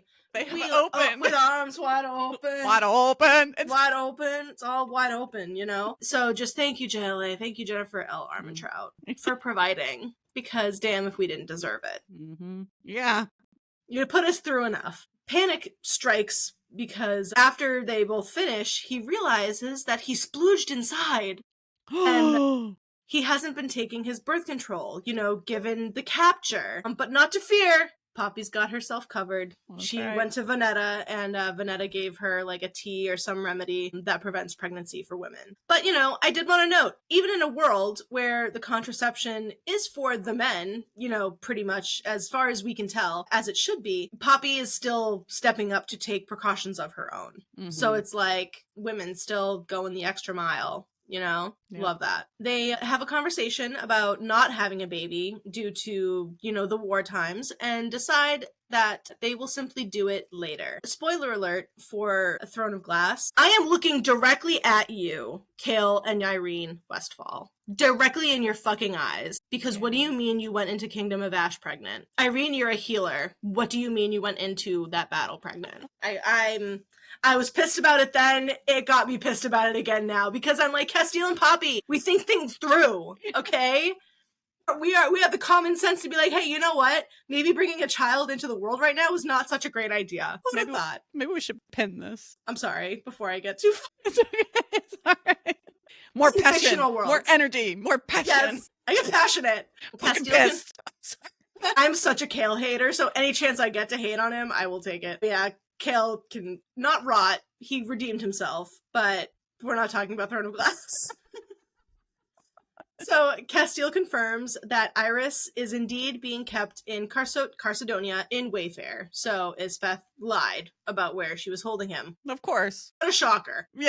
Seeing that Poppy is clearly tired and needs to sleep and then also feed, Casteel kind of plays a little fun mind game with her and convinces her, like, oh, just let me hold you for a few minutes. Like, in order to get her to rest, because if he were to be like, we have to go to sleep, she's like, no, I can't. There's too much to do. So he's like, sneaky, but he's so adorable. As they kind of lay there, Millicent's words re-enter his thoughts. She'll die in your arms. My lie detector is going to determine that is a lie because I'm not going to accept that. I won't accept it either. Not accepting it. Unable to sleep, this is chapter 33. Casteel gets out of bed and puts on some pants, leaving the room to see that Kieran is awake. And as soon as they spot each other, they go in for a big bro hug. And Kieran ensures that he's okay, asking, you whole? And I love that. Yeah. Like, not, are you okay? Like, are you whole? Are you one? And Casteel tells him that, yep, he's whole, or he will be, and that Poppy will need to feed when she wakes up. Essentially hinting at the fact that, like, Kieran's probably gonna have to feed her. And they, spend the time catching up as well. Casteel tells Kieran that Millicent is Poppy's sister, and he tells Kieran before he tells Poppy, which at first I was like, that's a choice. I don't know how I feel about it. But he's got his reasons, which we'll find out about. He puts together the first daughter, second daughter part of the prophecy is starting to connect a little bit more. It's Millicent and Poppy. Millicent had said that she was a failure, and she's also, like, kinda sorta a revenant, but what if Millicent would have had to go through the culling and ascend but not survived it? Well, Isbeth could have then made her what she is today in order to save her. So, like, since Poppy has had to be ascended and is now, going through her own culling, essentially. If Millicent had to do the same thing, what if she didn't survive? So Isbeth brought her back, making her what she is, to put that in better terms, I guess. Yeah. And it's a good thought. Casteel explains what Millicent told him about ending Poppy's life, and they both say, like, yeah, fucking right. But they do kind of seriously take into consideration that Poppy has been growing much stronger by the day. Mm-hmm. She is still in control. Kieran tells him that the only thing that nearly made her destroy Solus was her love for Casteel. And Casteel thinks back on what Isbeth said, that she never wanted that weakness. Love can be weaponized to weaken a what? What is it, class? Love can be weaponized to weaken a primal. The puzzle the more pieces, you know. Oh, sorry. The puzzle pieces dropping into place yet? Yeah, the more you know. Wow. So yeah, the pieces are forming. They are starting to connect a little bit. Mm-hmm. Poppy hasn't completed the culling yet because, as we know, Isbeth is still waiting. A god isn't powerful enough to destroy the realms, and Poppy created the primal mist. Are we understanding yet? The parallels are paralleling. Sure are. Then the morning arrives, and they wake Poppy. And what a sight to wake up to, if I may say so myself. She wakes up, and Kieran is sitting on one side of the bed, and she's just snuggled up into Casteel's chest. And it's like, wow, what a life. Mm-hmm. Yeah. Yeah. He says, Kieran's like, hey, you gotta feed. I even offered myself up without being asked. And Poppy appreciates the gesture, but doesn't like using him as a snack, quote unquote. And Kieran has one of the greatest comebacks. Well, first off, I don't like to think of myself as a snack, more like a whole damn meal. That's right. That's right. Okay. He presents his wrist and Casteel bites into it. Before we go further, I need to also make a point because I don't know what it is about reading that and thinking about Kieran, but I saw Sinners again last weekend. Oh, did you? I did. And in my head, I need Michael B. Jordan to be casted as Kieran. That's just where I'm at now. I'm like, Michael B. Jordan, Kieran, that's what you gotta be.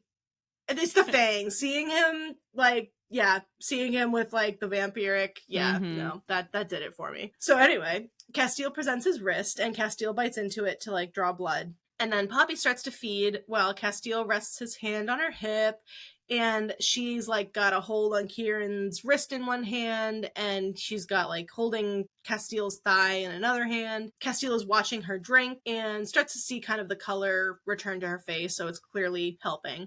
Then, all of a sudden, her gaze snaps to Kieran, and she blushes. So, Casteel's like, clearly one of his memories that he's showing her is highly inappropriate. So, she finishes feeding and heals the wound on his wrist, and then Kieran exits. As soon as the door's shut, Casteel tells her, my queen, I need you on my cock now. More smart!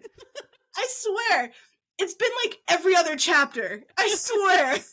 It's fantastic. Oh, yeah. It's just, like, full on at this point. Yeah. So he pulls her up to her knees and gets his pants unbuttoned, then pulls her down on top of him. So I'm pretty sure she's on top here. And he asks what Kieran tastes like to her. And she says a fall morning. And this next part, I was cracking myself the fuck up. Because now, see, that's a taste of blood I can get behind. You taste like a fall morning. Does Kieran taste like pumpkin spice coffee? I feel like Kieran tastes like a pumpkin spice latte. That is much better than, like, picturing fucking Pine Sol. Okay. Yeah, so much better than Pine Sol and dirt. Yeah. Pumpkin spice. I kind of love that. I love that. So that's what it is to me, and makes me love Kieran even more, if I couldn't already. Casteel palms Poppy's booty, and then slips a finger in her butt. Oh. Which she's, of course, surprised about. Like, it's described like he puts a finger in her tight flesh. And I'm like, oh, it's her butthole! And he's like, does it hurt? And she's like, no, it just feels different. And they sit there for a moment, like, letting her get comfortable, and then she starts to enjoy it. And okay, I have already spoken with Lady M. She is already aware that we will be covering this in the next Under the Covers segment. because I need her perspective on this. 100%. Because first time reading this scene, I was like, fuck yeah, let's go. This is hot. Second time, I am all for trying new things, but you warn a girl before you start putting things in your asshole, okay? Yeah, he doesn't, if I remember. Do not. No, he doesn't say anything. I was going to say, if I remember correctly, he doesn't give her a, like, hey, heads up. He just plunges right in there. He just goes, boop, just like a little bit. He doesn't go fully in. Like, he doesn't shove it in there. But, like, he plays with it without being like, hey, what have you thought about butt stuff? You know, Poppy has not thought about that at all. She might have read about it in the diary, but we will find that out. Yeah. But yeah, like, I am left with, just don't go sticking things in uncharted territory without making each party aware. Right. Like, Casteel, our consent king, just goes sticking his finger in her butthole. Like, that didn't feel very Casteel to me in that moment. So, like, it definitely, I love this scene at first, but the second reread, I was like, up until that point, I was like, don't know how much I love this one, gotta say. But to answer your question, Poppy did indeed read a scene like this in Willa's diary. And this also now has me thinking just how thick this diary is. So I'm like, are we, like, you think diary, it's like, okay, like a skinny thing. Like, right? Maybe a little thick, but, like, this thing's gotta be the size of fucking Crescent. Well, yeah, we know Willa is an Atlantean. We know that she's been around for a long time. It makes me think, like, are there additions? Is it a series? Volumes? Can we have it? Please? Pretty please? Side note, I know that I have been, and I'm sure that you have been tracking JLA's bookstore opening of Miss Willa's bookstore. So we will definitely have to coordinate a visit out there. Yeah, that's what, North Carolina? I think so. I think so. Yeah. So yeah, we will need to be doing that. Yep. Poppy takes control and moves on top of him. Or not moving. She starts to move once she's, like, comfortable and, like, gets used to the feeling of a finger in her butt. And then she, like, rides it until they both come. And he's like, what does it feel like? And I just hate the way it's described too. She says it's described as feeling full. And I'm like, I feel that way when I have to take a shit. I don't want to have sex feeling like I have to take a shit. That's just me. I will never hate on anybody. Never, ever. Have I tried? Maybe. But, like, not for me. At least not with that. Like, you do you. But, like, I don't need to hear about it. I don't need to hear about how you feel full. It's just not. Anyway. Cass goes to get cleaned up and wash off his poopy finger. Because if you can't prepare adequately before you do butt stuff, you're gonna have shit in your asshole, okay? That's how you get a fucking pink eye. That's how you get pink eye. That's how you get UTIs. Like, fucking so at least he does the responsible thing and goes to clean himself up. But, like, fucking ringworm. This is why we talk about these things prior to doing it, so we can prepare adequately. You guys might have electricity, but you don't have You don't have a douche? Come on, you don't have an at-home enema? Anyway, so Cass goes to get cleaned up and comes back. I'm sorry. That Poppy was now rested, fed, and fucked. And it's like, ain't that a morning we could all wish for each day? I want to be rested, fed, and fucked. Fucking hell crying. I'm just gonna keep pushing through this. But he does hope that those three things will help her process the Millicent bomb that he's about to drop on her. So not only have you just breached a whole new level in your sex life with your beloved, but now you have to tell her that she has an unknown sister after you just cleaned her shit off your finger. I'm gonna stick my finger up your ass and fucking blow your mind. Not in a good way. So chapter 3 picks up from Poppy's point of view. Casteel gives her the news and she is simply in denial, but as she thinks about it, I guess it does make sense. It doesn't mean that she accepts it though. She gets back on the image of the woman from her dreams with moonlight hair. Oh, moonlight. So was it Millicent? They get dressed and leave the room, and Kieran's waiting for them. So also, just another thing, Kieran was listening the whole time while Poppy had a finger in her ass. Because he makes a point to say, like, I haven't been out here long. I haven't been out here the whole time. I only heard some of it. Being invasive. I heard the little... Yeah. I know you've got shit on your finger, Casteel. Let me smell it. Oh. Oh, I promise we do not kink shame everybody. I promise. No. It's just poop jokes are always going to be funny. So Casteel pulls him in for a hug, making sure to like not let him smell his finger. And then Poppy's also pulled into a hug. And it is a really nice moment, so I need to take a moment to be serious. And the three of them stand there and just all kind of hug each other for a moment. And Poppy lets herself kind of like sink into their warmth. So it's a very nice moment. They enter the kitchens to find Malik and get some food. And she straight up comes out with it and asks if Millicent is her sister. And he confirms. And he also is like, you're also just super eerily similar. Like, yeah. And then Poppy describes her as flouncing. She's like, I don't flounce. Flouncy trouncy. And I don't ramble like she does. And it's like, like everyone in the kitchen's like, Casteel, Kieran, Reaver, they're all just like, sure. Yeah, totally. So yeah, Reaver's now here as well. And they ask Malik if Millicent had problems ascending and if that's why she is the way she is now. So we get our first lore alert of our season finale. Let's go.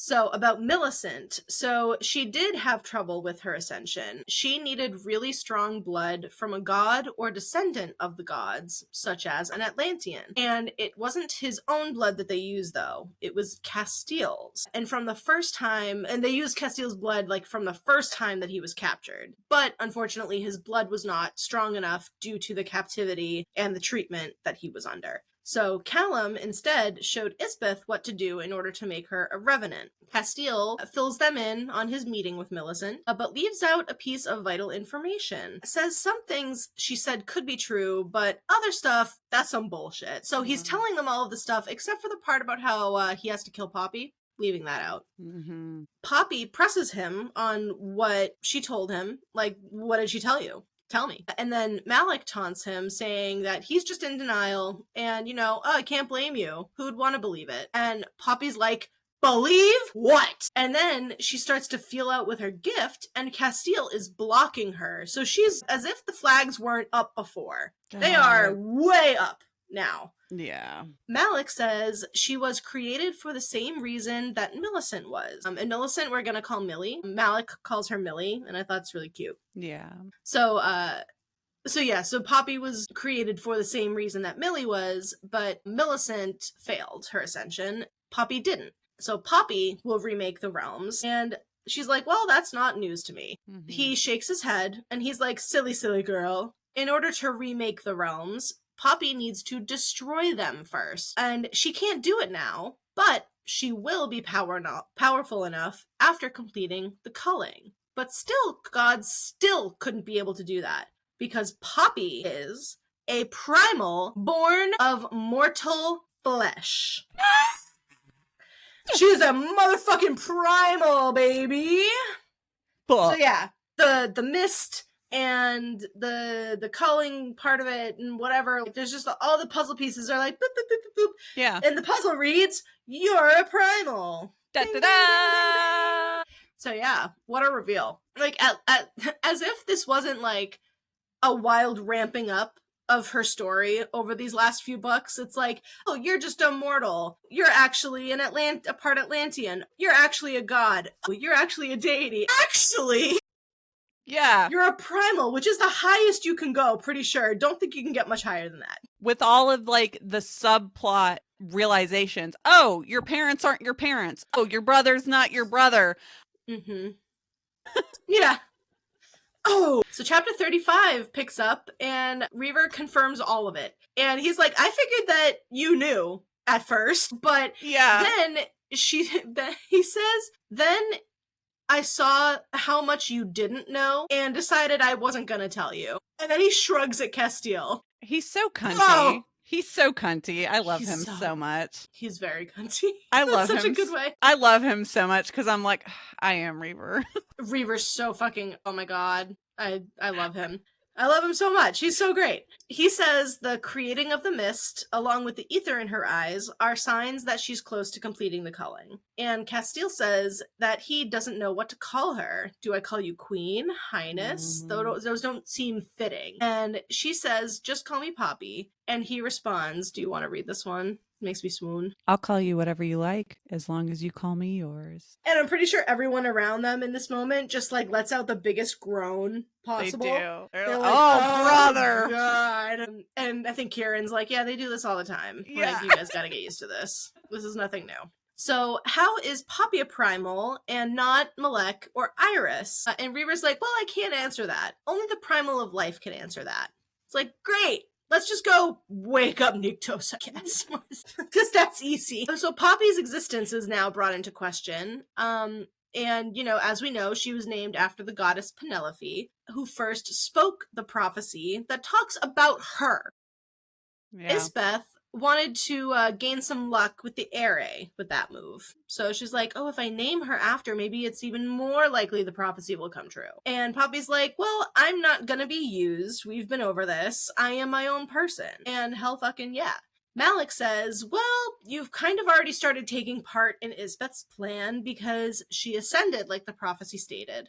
But maybe her will is stronger than the fates because that's what Coralina believed. What? He says he would have been at Wayfair. And she figures out that Malek would have been at Wayfair when Coralina was a handmaiden there. So that's how he knows, like, who Coralina was. Mm-hmm. And then Poppy gets a flashback of the memory because she's like, wait, I know this voice. And she sees the man with shadows for a face, the dark one from the inn that night. Lord, we got another one for Malek. Here we go. As Poppy remembers who he is, he tells them all that he was broken. What they did to Prila, his bonded Wolven, broke him. And he says that he was never ever loyal to Isbeth once, especially not after what she did to Poppy and what Jalar did to Prila, what Malek was forced to do to Millicent. What? Ouch. Yeah. So Malek has wanted to kill Isbeth and has tried a few times, but then he found out about the prophecy and knew that he had to find another way to stop her by killing Poppy as a child. But as committed as he was to stopping all of it, he simply could not kill a child. That was a line that he wouldn't cross. So Thank God. that was her. That was him. I mean, like at the inn that night, that was Malek. The dark one. I did. That is one thing I will give myself credit for. Once we met, I can't remember. I'll have to go back through my notes. Maybe I'll insert a screenshot. I did pick up that it was him. And that was one thing that, because all of my answers were wrong. Yeah. All of my answers were wrong up to this point. So that is the one thing that I was like, fucking knew it. Yeah, I'm pretty sure that I guessed at this point. I'm like, I'm fairly certain Malek is the dark one. Yeah. And he says what, she recalls like what he said that night at the inn, and he said, I see it. I see her staring back at me. Who? The consort. Staring back at him through Poppy's eyes. Holy shit. What? So tensions start to rise as Casteel and Kieran figure out that he was the one who led the Craven to the inn, therefore scarring Poppy, and then even trying to kill her. Even if he didn't follow through. He went there with the intention. So Casteel is pissed. Mm-hmm. So much so that he uses the compulsion, something that he does not do. And he makes Malek pick up a dagger and kneel, and then puts the dagger to his own throat. Then Poppy defends Malek. She's like, he didn't go through with it. He didn't hurt me. And Casteel's like, fucking shit. He brought the Craven there. He's the reason you were attacked. You were traumatized. Mm-hmm. Like, that's still something. That still means something. And she says that they don't need to like or agree with his actions, but they can understand it. Like, Malek was trying to save Cass. He was trying to save everybody. Yeah. And it's like, it's once again, So, like, even if we're getting it from a villain's perspective with Isbeth or Malek's perspective, it's like, sometimes the really nasty deeds you do are done with other people in mind, like with the benefit of others in mind. And it's like, where is that line, you know? It's a constant thing that comes up in these books. And how quick Cass like does that, right? He's like using compulsion to have It was Malik. not a question. Yeah, when, at the very beginning of the journey, he was hell-bent on doing whatever he needed to rescue his brother. And so now we're like, oh, the turntables have turned. They really have. Yeah. And especially so while Malik is on his knees and Poppy's trying to like fight with Casteel to not make him do anything, Malik is able to kind of like speak through the compulsion and say like, just let him do it. I deserve this. Like Malik is pretty much given up at this point. And he's willing to accept whatever fate is about to be handed to him. So Casteel attacks, and he is pummeling the shit out of Malik. Kieran is not helping because he's like, no, fucker deserves it. Reaver's like, I'm not breaking that up. This shit's too entertaining. Like, that's Reaver. Yes, sounds about right. So I'm gonna get heated again. Per usual, leave it to the woman to not act out and have to be the rational one. Because we're just so emotional, right? We could never run a country, right? We're way too off the handle. Cue eye twitch. Yeah. Like, I wrote this, caps, italicized, and bolded. All of the functions. All of them. It's just, and even Poppy herself, like, makes a point to be like, of course I have to be the one. Like, I am the one who should be mad about this. And this is the second time she's had to do that. She's like, if anyone should be acting this way, it's me, and yet here I am stopping you two from acting like fools. Yep. Like, oh my god. And I love how that's called out in these books. Like, how those actions are, how JLA literally writes them out. Like, yeah. She doesn't leave it up for interpretation. She's like, no. Yeah. This is what's happening. Yeah. Do you see this? Do you understand this? How stupid this is? Good. So finally separating them both, and they're very bloodied, Clarissa appears, saying there's a small army of Rise Guards nearby going house to house, so they're clearly looking for someone. So Clarissa and Blaze provide them with cloaks and a distraction for them to escape, because they're like, we're not going with you, we're needed here to help, the other dissenters. They open the back door, and there are 4 guards waiting for them. Reaver decides to use his flames and burns them all.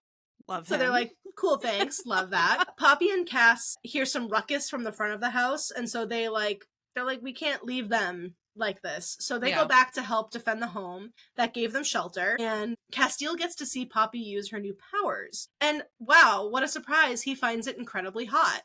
Love that. Reaver comments on how there's something wrong with him. And like, my ears are so perked. Like, is this a funny haha? Like, not only, like, a charming, twisted sense of attraction, like, is there actually something wrong with him at this point? I'm like, at what point does it stop being, like, this endearing, like, oh my god, he's attracted to violence, wow. And it's like, no, he's psychotic. He's, this needs to be addressed clinically. I love it. I still love it. I just want to see if it eventually takes that turn. Can you imagine? Can we make a little series, these characters in therapy? Oh my god, Kieran the therapist. Put him in put him in a patterned vest. Yep. Love it. I'm there.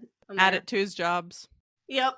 They notice that there's revenants among the guards, and Callum is included. And he's there with Clarissa held by a blade at her throat. And then someone else cloaked in crimson appears. And it's Isbeth here herself. She asks them if they really expected to escape, claiming Malik belongs to her. So, like, she's come to offer them a choice because she's just so gracious and forgiving and just gag. Hate him. Hate her, rather. Isbeth knows where Malek is and says they can leave the city if they go find Malek and bring him back to her. So it's like, what? Chapter 36 starts. Go ahead. I was going to say, she's just out here still, like, holding leverage over them and ordering them around. Like, girl, come on. Yeah. That's why I could never survive in these worlds, because I say way too many things. I do too. I have way too much of a mouth. I'd be no impulse control. None. So, like, any of these foreseen plans and information that she's holding on to because it's useful to her in the future. I'm like, I would have given that away 2 books ago. Like, by accident, probably. Yep. So chapter 36 starts, and we kind of get the sense that even Callum is unaware of this plan, so he's like, say what now? The area is filled with revs, so there's no way they're getting out alive. They all have soccer balls. They're gonna pummel them to death. And it's their only option at this point to take the deal. And as much as Poppy hates it, she has to comply to keep those around her safe. There's just simply no way out of this. One other thing, though, how will Isbeth assure they don't plan on betraying her? The answer is Callum slicing open Kieran's arm with a Shadowstone dagger, whispering something in an unknown language, and then shadows of red and black smoke hover over the cut and sink into his skin, disappears, and the wound closes. What the fucking fuck? It's terrifying. What did you just do to Kieran? What did you do? So, Casteel stabs Callum in the chest. Again. Yay! I wish we had kept count, because I think this is, I know since we started this episode, I think this is the 3rd time he's been stabbed in the chest. Yeah, and that's just the second half of the book. Yeah. So he's got to be up to at least 5 at this point. Yeah.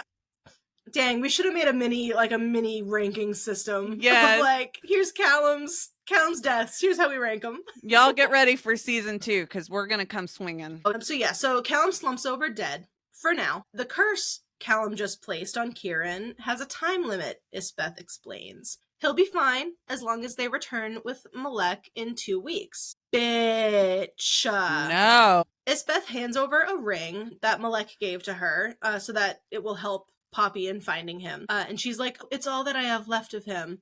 Who the fuck cares? I hope that they lose it after they're done with it. Like, at that point, yeah. Guess what? Megan, guess what we know now? What? The time limit on this said curse is a fortnight. It's a fortnight! Oh, look at us with our fantasy knowledge. Hell yeah. However, Isbeth is only letting Poppy, Kieran, Casteel, and Reaver go, not Malek. He says, like, nope, it's fine, leave him. And he tries to go back to Isbeth for Millicent, as we obviously know. But Kieran knocks him out, and Isbeth's like, oh my god, fine, take him, whatever. So before leaving, Isbeth kills Claritza and Blaze, draining them from the inside out. Poppy is then pushed to her limit and feels the essence start to grow in her chest. She feels death. And it spreads throughout the house, killing guards. It starts cracking the walls. It's spreading to the homes nearby. The clouds are darkening, and she sees Isbeth feeling her smile, feels her pleasure in watching Poppy do this. And Poppy is starting to send lightning into the cliffs. Like, roofs are tearing off of nearby homes. It's absolute chaos. And then a voice speaks to her. Let all that rage out. Do it, Harbinger. Woo! Suddenly, an arm is around her waist, and Casteel is there telling her to stop. She's not her, and he brings her back. So they keep bringing each other back from the edge, and oh my god, it's beautiful. Poppy then feels the fear coming from the residents nearby that are now cowering from the damage, and she's become what she never wanted, the Harbinger. Chapter 37. Go to Casteel's point of view. As they ride down the road sometime later, Poppy gets word from Delano that they aren't at 3 Rivers yet because they had to go to Padonia first. They don't have a reason just yet. Like, they didn't share the reason, but he assures them that they'll understand. And he sees Poppy wince again and calls attention to her jaw. She's like, nope, it's just an ache. No, it's not. Why is no one calling the attention to this that it deserves? We've caught on by now. Okay. Yes. It's a part of the culling. Like, what else could what's happening with her jaw? We've never seen a primal go through the culling, but we can think about what's going to happen. We're not going to say, but if any of you are listening for the first time and don't know, I want to know if you know. You picking up what JLA's putting down? So they should reach Padonia in about a day. So they decide to stop for the night at an abandoned farmhouse. Alec has started to come to, and they discuss their plans to get into the city to end the blood crown once it's done. No, the brown crown. That's Casteel. The finger. So tensions are high, and some "go fuck yourselves" are exchanged. And Reaver says that while the curse on Kieran is a primal curse, like, it's fine because they're joined, right? Right. So unless Poppy dies, he's gonna be fine. He's like, but it is a primal curse, so you can't really know for sure. Mm-hmm. And they ease up a bit. She's like, oh, we hadn't thought of that. We haven't thought of the joining to see if the primal magic would supersede the curse. Go on. Cutting to Poppy's point of view, she has more pain in her jaw, and Kieran is there and tries to assure her that she stopped herself, back in the city there. She is in control. And so Casteel joins them and tells Poppy to go with him because he wants to show her something. So they kind of go out of the they leave the abandoned farmhouse and kind of go through some branches. And she sees a valley full of blue and purple, and there's a river snaking along the trees, which she knows is the River of Rain. Along the Wisteria Woods. And this sounds just so beautiful. Mm-hmm. And she asks him, she's like, why'd you bring me out here? I know you got motives. And he's like, I might have some ulterior motives. We can only imagine. But in reality, he just wants to see how she's doing with all of the info dumping that just happened. But she says that she's fine. She's like, well, I'm kind of used to receiving shocking news about myself at this point, as unfortunate as that is. And, understandable, unfortunately. Yeah.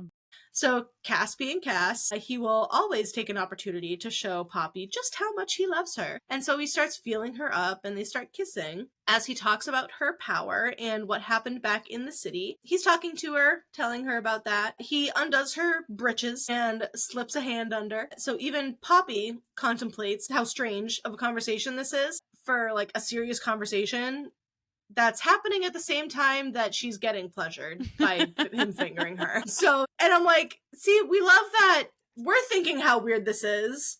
So is our FMC. Get over that. Yeah, I'm good. Good. So Casteel fingers her as he tells her her will is her own. She is under no one's control, not even a prophecy. How hot is this? Very hot. Yeah.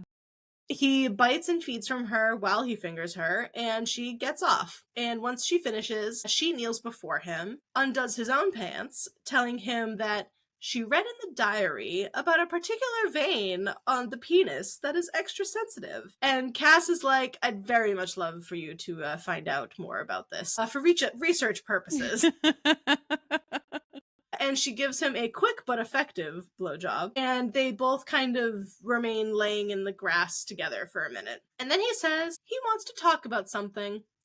The joining. The joining. He says it might supersede the curse, but it's a big decision because not just her choices will affect, others. Not just her choices will affect whether others live or die. Like, their lives are literally going to be tied to hers. Yeah. So, like, thinking on all of the lore that we know up to this point, right? Like, even the lore that we know from Shadow and the Ember, how the Wolvens and everything that just ties in. It's like, how do we really foresee this panning out? Like, at the end game, I mean, it can only end one way, right? Yeah. Because they essentially can't die unless she does after they do that. So we get a very exciting lore alert.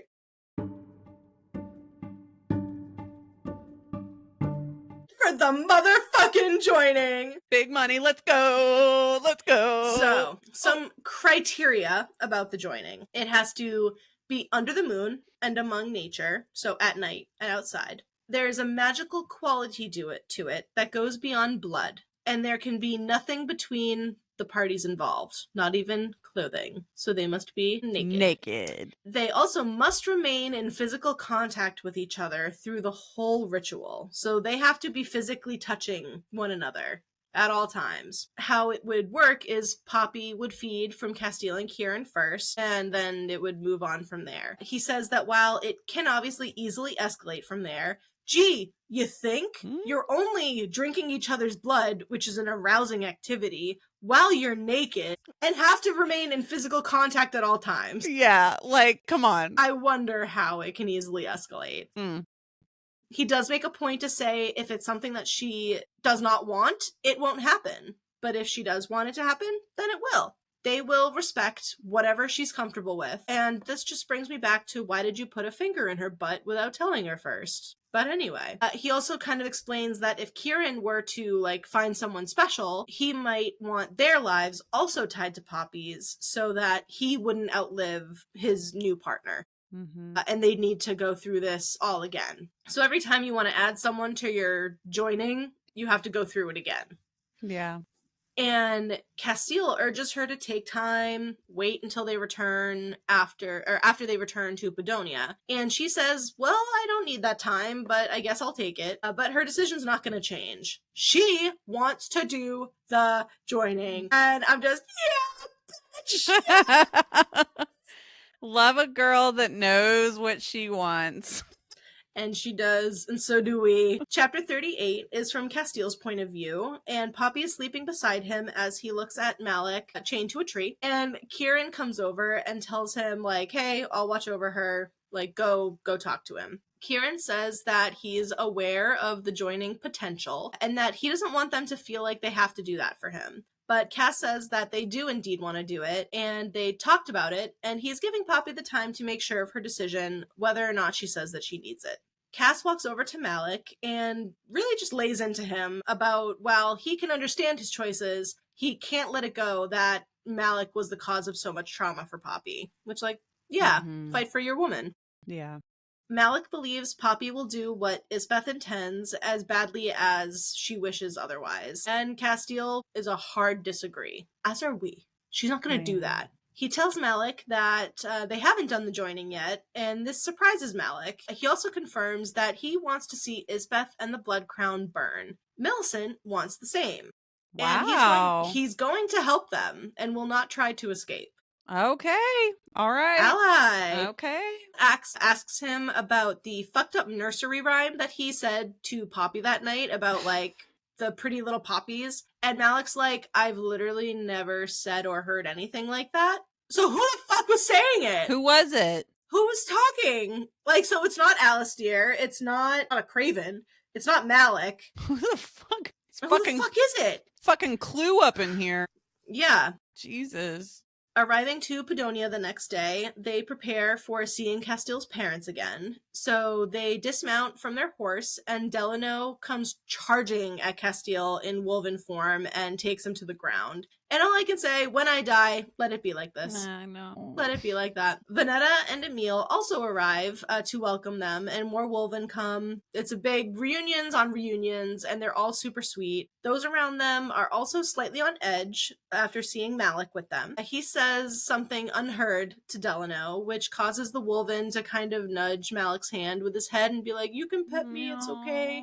So they're sharing a moment there. And this is the first time that Malik's been among the woven since losing his own bonded woven, Prila. And we learned that Prila had been Delano's sister. God. So Malik and Delano, they're getting to grieve together. Yeah. For their mutual loss. Really, like I said, there's a lot to Malik, and I could compare him to another book character, but it is a book that we're going to cover at some point, so I don't want to spoil anything. Yeah. We'll circle back to this because I know exactly who you're talking about. Yeah. So chapter 39, Casteel sees banners with the new crest for the first time, Poppy's updated design, and he tells her she's perfect, and he can't wait to show her how much he loves them. This man cannot keep his cock in his pants, and we are not complaining. Emil informs Poppy that the cities they've taken were actually abandoned by the royals before the armies even entered the cities. So, like, Padonia, Whitebridge, and Three Rivers were all taken with no issue whatsoever. But wait, there's more. Yep.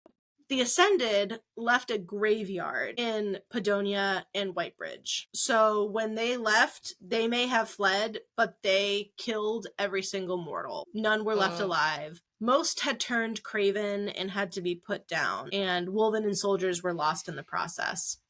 So absolute disgusting behavior. Yeah.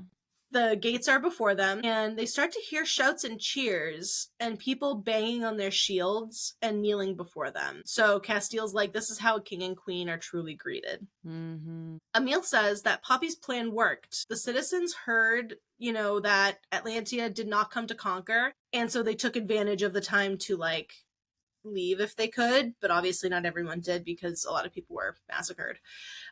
And getting through the crowd, Poppy spots Tawny, and she runs to see her. And then Kieran clues Cass in on how she doesn't feel right, because Casteel picks up on it immediately. I'm still wondering what's going on with her, because we still don't have answers about Tawny. It's mentioned a lot. Yeah. Gianna and Netta say that they've actually been teaching Tawny how to fight.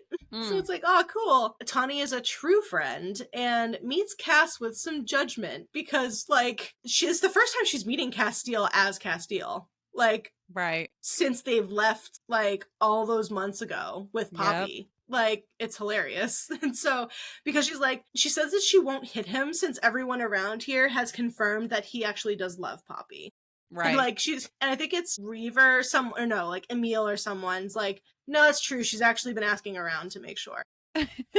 Like, that's a girl looking out for her bestie. Absolutely. Yeah. Poppy is hers. And yeah, this is the first time that she's seen Casteel since he was fucking Hawk. So it's like, wait, no. Yeah. Oh, no, sorry. Because she saw him and Kieran, and she's like, oh, are you fucking both of them? Or no, am I wrong? Yes. Am I getting right? I think I'm crossing wires. I don't know. No, you're right, because she meets Kieran. She met Kieran. I don't know if she meets Casteel. I can't remember at this point. I feel like she must have, but I mean, but even still, like, I guess we can assume that she hasn't, because granted of the way that she kind of approaches everybody here. Yeah. So anyway, moving on. Casteel locks eyes with his father, and they both kind of freeze, and he starts feeling the anger about all of their lies, but kind of locks it down, because he knows now is not the right time to get into that. Mm-hmm. So seeing Malik, Valen tells them that there's much to discuss. Duh. Yeah. This is it's the first time. Because also, Poppy was supposed to kill Malik if he was on the wrong side, so clearly there's more to be discussed here since he's shown up alive. And this is Valen getting to see Malik for the first time in 50 years? Was it 50 years since he's been taken? So he's getting to see his son, and he's having to just still act as his ruling power and have that, Yeah. Especially after he gave up on ever seeing him alive again. Yep. And here he is. And here he is. Papa, I am home. Mm-hmm.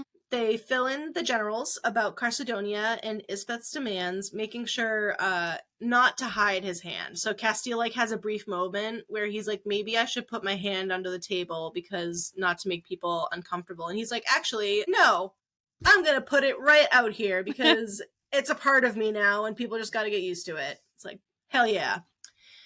Cass also reveals Isbeth as a demi, airing out Valen and Ilawana's lies to everybody. Valen does confirm, though. He confirms where Malek is entombed per Ilawana's information. He is in the northeasternmost portion of the Blood Forest near Macedonia and is entombed in a casket covered by deity bones. Great. It finally clicks for Poppy and Cass that the Blood Forest is there because of Malek's entombment.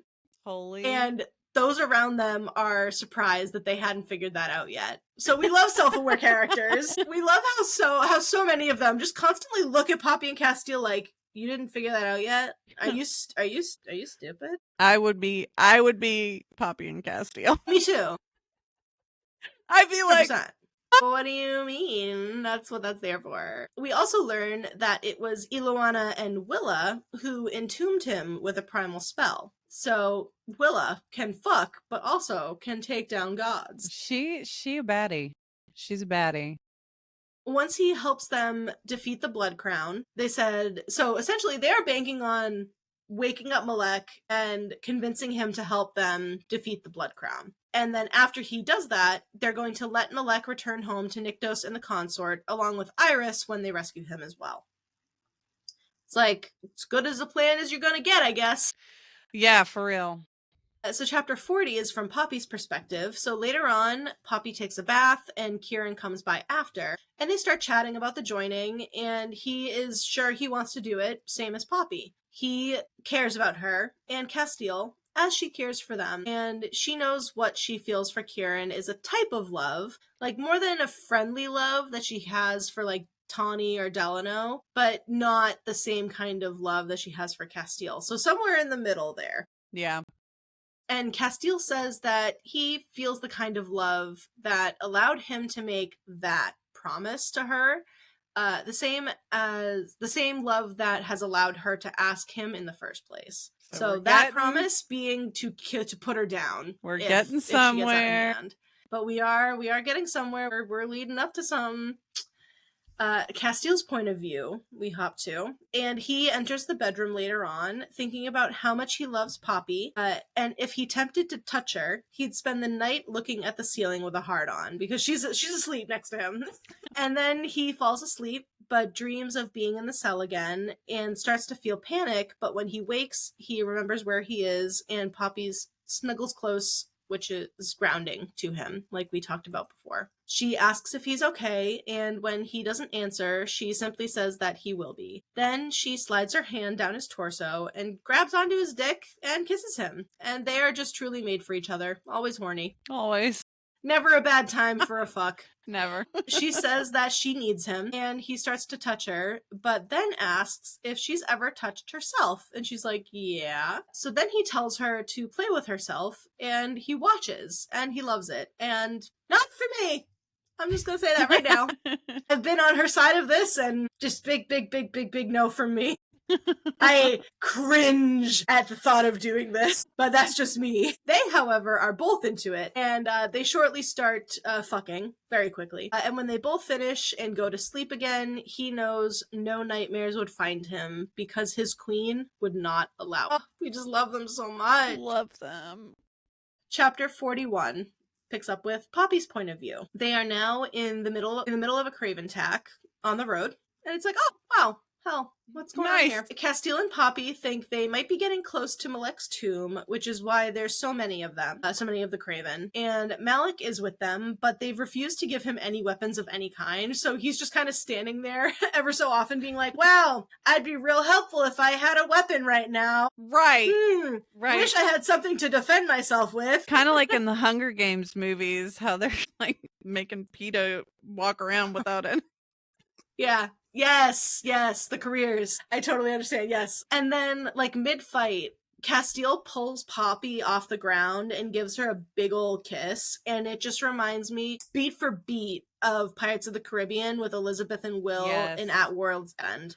So good. Reaver arrives and takes out a massive Craven with fire, and the rest have fled, and Reaver shifts, and Casteel announces, naked Reaver time!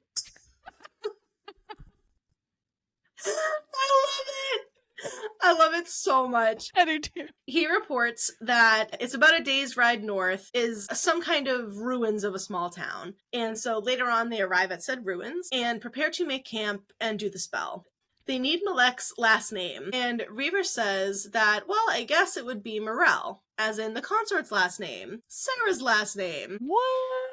And it's like, hey, we know that name. She takes out the diamond ring and that Isbeth has given her and prepares to draw her blood. But Casteel offers to do it for her rather than see her inflict pain on herself. It's like, oh my god, it's the little things. Oh no. He gives her a kiss while he pricks her finger, and the blood seeps into the ring and the parchment, and then the paper ignites, and then those ashes start swirling on the wind and like sparkle like fireflies, forming a path in the blood forest. Like, you would not believe your eyes if 10,000 fireflies lit up the world as I fell asleep, you know?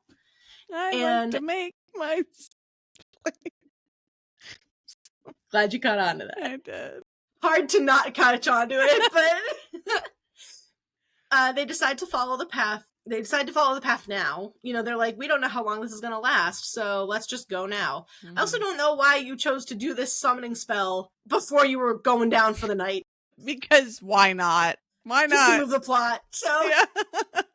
So they follow the path, and then on the road, Malek asks Poppy why she hasn't asked any questions about that night all those years ago at the inn. And she's like, well, nothing I could say or ask could change it, so, like, why bother? But she does ask how Coralina died. And it's rough. She was forced to drink Draken blood. Oh. And he says that this is actually like a very gracious death compared to how a lot of the others died. So Isbeth kind of gave her the quick option out. But I don't know if drinking a Draken's blood and burning from the inside out is a real better way to go, you know? I But yeah, so Coralina suffered through it. And then Sage, who is a Wolven that we've met before, checks in with the Notum and says that they found the end of the trail. And she says it has a bad feel about it. It's not good. That's Yay! not comforting at all. No. So they reach the end, and there's a tunnel, and it's big enough for them to walk through single file. And the Wolven will go first. Before they can enter, the wind picks up, and they hear a moan from inside the tunnel, which is definitely not Craven. Absolutely not. Goodbye. Good lord. It is Germs. The Germs are back. So these are not the typical Germs we know, though. So chapter 42, Reaver describes that these ones are called sentries with poison for blood. So he warns them all to not bite them. Yay! And the Germs attack, but they aren't going after Poppy. And one of the Germs' mouths tear open, and a snake slithers out of it. So Poppy also hates snakes, just like Sarah and Indiana Jones. And she hops on a boulder to get away from them. Then she uses the ether to kill all the snakes, but that draws the attention of the Germs, and then she takes them out too.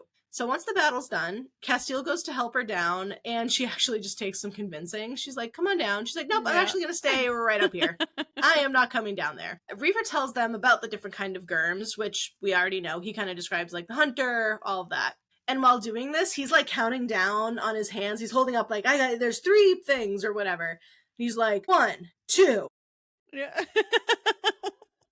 While he's talking, he's just flipping off Kieran. And Kieran's like, can someone tell him to stop flipping me off? And Reaver's like, well, it was actually for everybody, but whatever. He's such a fucking bitchy-ass teenager. I love him. Yes. And these Germs cannot be summoned by primal magic. They can only be sent by a primal. Interesting. Reaver says Malek left Elysium shortly before the others went to sleep. And even in sleep, the primal of life would have sensed his vulnerability at being entombed. So they don't know where exactly, but the primal of life must have summoned these sentries to protect Malik in some capacity. So it's like, okay, so they're obviously getting hot, getting warmer. They reach the casket. So we're doing a lot of fast traveling here. It's very season 8 Game of Thronesy. We're just popping all over the place. So they reach the casket, bring it back to the wagon, choosing to keep the bone chains on just in case he wakes up. Can't be too careful. Good idea. They Consort and Nyktos sought to protect Malek, but not free him from entombment. So that's their sending of like the sentries is like protect, but not free. So they obviously know that he's in there for a reason. Again, Poppy's mouth starts to hurt and she tastes blood.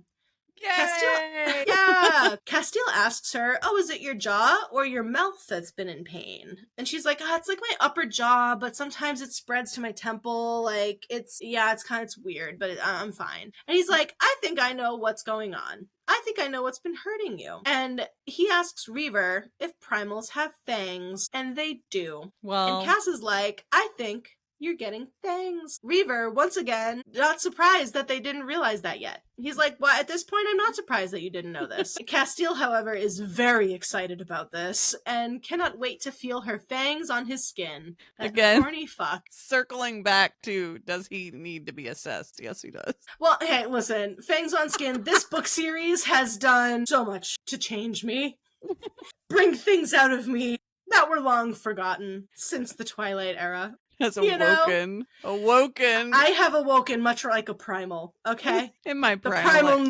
In our primal era. Love that. Chapter 43. God, we are not going back to 34. 43. They've gotten back to Padonia. Like I said, lots of fast travel. Yep. And Malek is placed in the stables, still in his coffin. Or casket, coffin, same difference. Poppy sits on the edge of her bed and is freshly bathed, and describes herself as wearing nothing but a little thin slip of a nightgown. I don't know why my brain thought you were going to say and she was freshly baked. I need to get freshly baked. That's what's going on. You know, I feel like if she could, she would. I feel like it would have saved her a lot of stress. And I think that she would have been able to handle this a lot better. It would work really great for the headaches. It would. You know? So Poppy sits there and she has a headache again, and wonders if it's from the culling and her fangs, or if she's just nervous about what's to come. What's gonna come? The joining. It's what is to come? We thought it was a myth. We thought it was a myth. And our lovely den mothers that have led us through this series enjoy gaslighting us a whole lot. Recreating my in Poppy fashion here. Yep. Yeah, gaslit real hard for many a book, but they did a good job, and it's for the best, because what a pleasant surprise this was. At this point, not even surprise, but what a pleasant just experience it was. So Casteel also comes out freshly bathed and teases her about her thin little straps. Kieran is also, he says that Kieran's waiting for them. They wait for her. So they leave the castle secretly to go meet Kieran in the forest along the bank of the river. And Cass asks her again if she's sure that she wants to do this, and says he's going to ask a lot. They need to hear the words. Mm-hmm. And assures her they can stop at any time. And it's just like the ongoing consent after consent after consent. It's for delicious. Real. Where was this when you put a finger in her butthole? Anyway, she closes her eyes. I'm never going to let him live that down. If I were to ever meet Casteel in real life, I would be like, I am so deeply in love with you. You need to ask people before you stick your finger places. So they reach the clearing, and she kind of sees that Kieran is there waiting for them. And she closes her eyes, and Casteel takes off her slip, and when she's ready, she opens them and sees Casteel looking gorgeous as ever. Mm-hmm.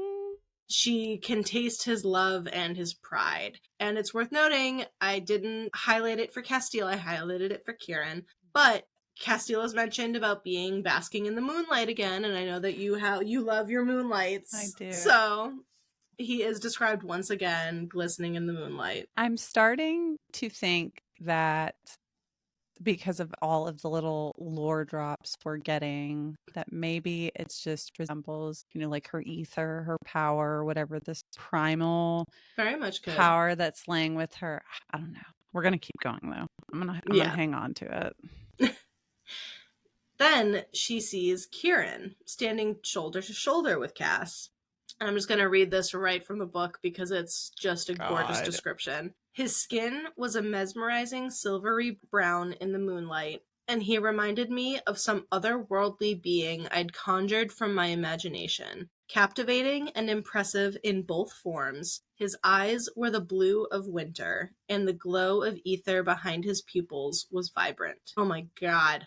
So they are all now naked, and she looks inappropriately as her gaze drifts lower. Poppy gives us a perspective of how she views herself now, and I think just compared to book one, it's just massive change. Absolutely. Massive difference, and I loved it, so I just want to we just gotta read it for verbatim. Yeah. She said, I knew that Casteel was pleased with every inch of my body. The hips that some might find too full, the thighs that might be too thick, the belly too soft, and the scars that marked me. But it was clear that neither found what they saw displeasing. Or maybe it had nothing to do with what they saw or how I looked. Perhaps it only had to do with what they felt, what we shared. Oh, it's beautiful. So good. I could tear up reading it, honestly. And she says again that she's ready, and then they go to her. Let's go. Oh my god. Here we go. I'm fucking doing this. Chapter 44. There's a reason this last finale is so long. It's because we are not glazing over any of this. We've waited too long for this. Can't believe I'm in fucking Casteel cosplay doing this shit. We picked the right time, baby. So, chapter 44. Casteel stands in front of her, Kieran behind her, and at Cass's nod, Kieran stands with his chest to Poppy's back, so they're touching, and she feels his boner at her back. And he says, sorry, but you're beautiful, and he's trying to behave. And you're telling me this sometimes doesn't escalate? Bitch, please. Already we're as if I'm not sweating enough already. I'm like, oh my god. They haven't even done anything. You're just gonna start hearing heavy breathing in my mic, just... So before they start, Casteel gives them the breakdown again. So she's going to drink from Casteel's chest, then Kieran's throat, then the two of them will drink from each other, then they both drink from her throat, all while being in constant contact with each other. Oh my, oh my, oh my, oh my. It's a lot of swapping of fluids. That's what it's all about, baby. They say some phrases stating that they are entering the joining freely and by their own will. So, like, heavy on the consent, not only between the parties, but just on the act itself. Mm-hmm. The verbiage that they have to speak to initiate it is all about the consent. And Casteel takes a step in closer to her. So Poppy is in a sandwich, the sandwich of all sandwiches. For real.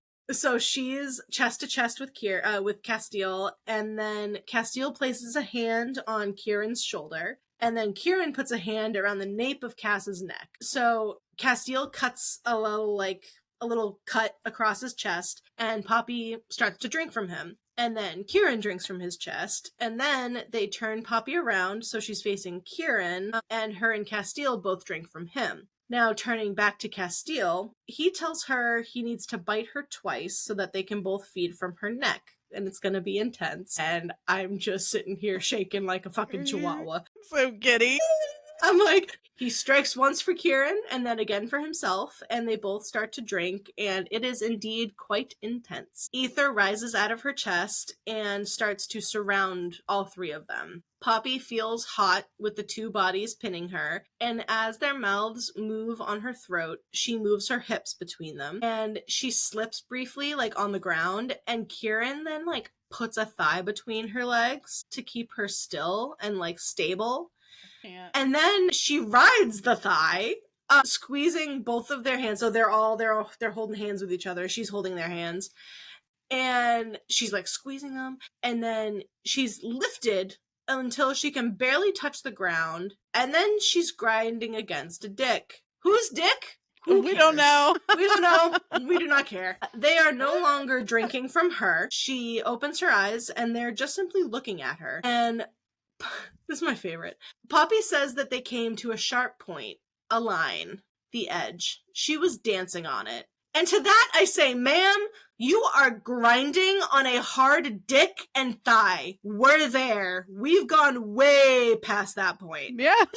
Like, and she's just like, and I was there dancing on it. And I'm like, you are full on grinding on top of a dick. Yeah. You're so far past that point, my friend. So far past it. No, we're not complaining. Just like, be so for real. Yeah. Come on.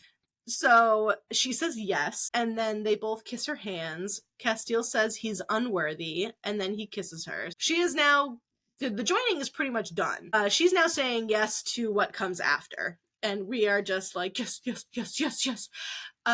So Casteel kisses her, and she feels a hand on her breast, not knowing who it belongs to. This trend is going to continue. And then Casteel kisses down her neck to her chest. They release hands as they've got better things to be doing. And Casteel makes work of her nipples, while a hand toys with her clit, and whoever it belongs to starts to finger her. So, God, she cries out, "Oh gods," and Kieran asks if she's going to start praying. He asks what she'd pray for. And they're just like, we both want to hear you say it. What would you pray for? And it's just like, they're just like touching her and coaxing onto her as they're talking to her like this. And I'm just fucking dead. So losing track of who's where, Casteel says, for something that could bring you more pleasure than a finger or two, or do you want a tongue between those pretty thighs of yours, or would you pray to come? So opening her eyes, Casteel lightly grips her chin and starts to kiss her. And once again, they want to hear it. They want to hear what she wants. And then, since she's not saying a damn word, they just move off. They back off and stop touching her. And she's like, what the fuck? And they ask again. They're just like, what do you want? She's like, oh my god, fine. I want to come, okay? That's what I want. I want to come. And they're just like, bet. And so they guide her down to her knees, and we once again lose all sense of who's doing what. She's on her back. She's on her side. Someone's fucking her from behind first. Then someone's fucking her from the front. And then she could have had both of them inside her, but not at once, different times. So no DP yet. Yeah. But she knows whose dark hair is between her thighs while she's held in another's lap. And they all find, this is being Casteel, of course, they all find their own releases and lay there together. And they're all joined by the cords of ether that fade around them and into their skin from now until their last breaths. And that's the joining. I would like to share that another friend of ours that's in our little book club, Beck, her and I read this entire scene together in Amaran's on live, like a bunch of people in there, and we did not know that was happening. We were simultaneously freaking out together and having our own freak out. That's amazing. I didn't know that. That's incredible. We were freaking out. We got it. I'm so glad that you had that together. You had that experience. So chapter 45, Poppy, Cass, and Kieran lay together, and she reaches out to see what they're feeling, and all she tastes is their peace. Love that. The joining has healed Kieran's cut, which is interesting, but they don't know if that removed the curse. Like, it probably just covered up the flesh wound. So, without having that assurance, they have to continue on as planned. Kieran wakes up and goes to take a dip in the freezing cold water, and Casteel hangs back with Poppy, but only momentarily before he goes to join him. So a couple of days later, they've both woken up, and Casteel prepares, then goes to speak with his father, to kind of, as we imagine, go speak about everything else, that has gone on, that Poppy's already gotten the chance to talk to them about, with, like, Isbeth and all that stuff. So Poppy gets herself ready and then leaves to go to the stables to see Malek's casket. She touches it and notices the wood is warm. That's interesting. It's unsettling. Malek startles her, having left his chambers, aka cell. That's a throwback.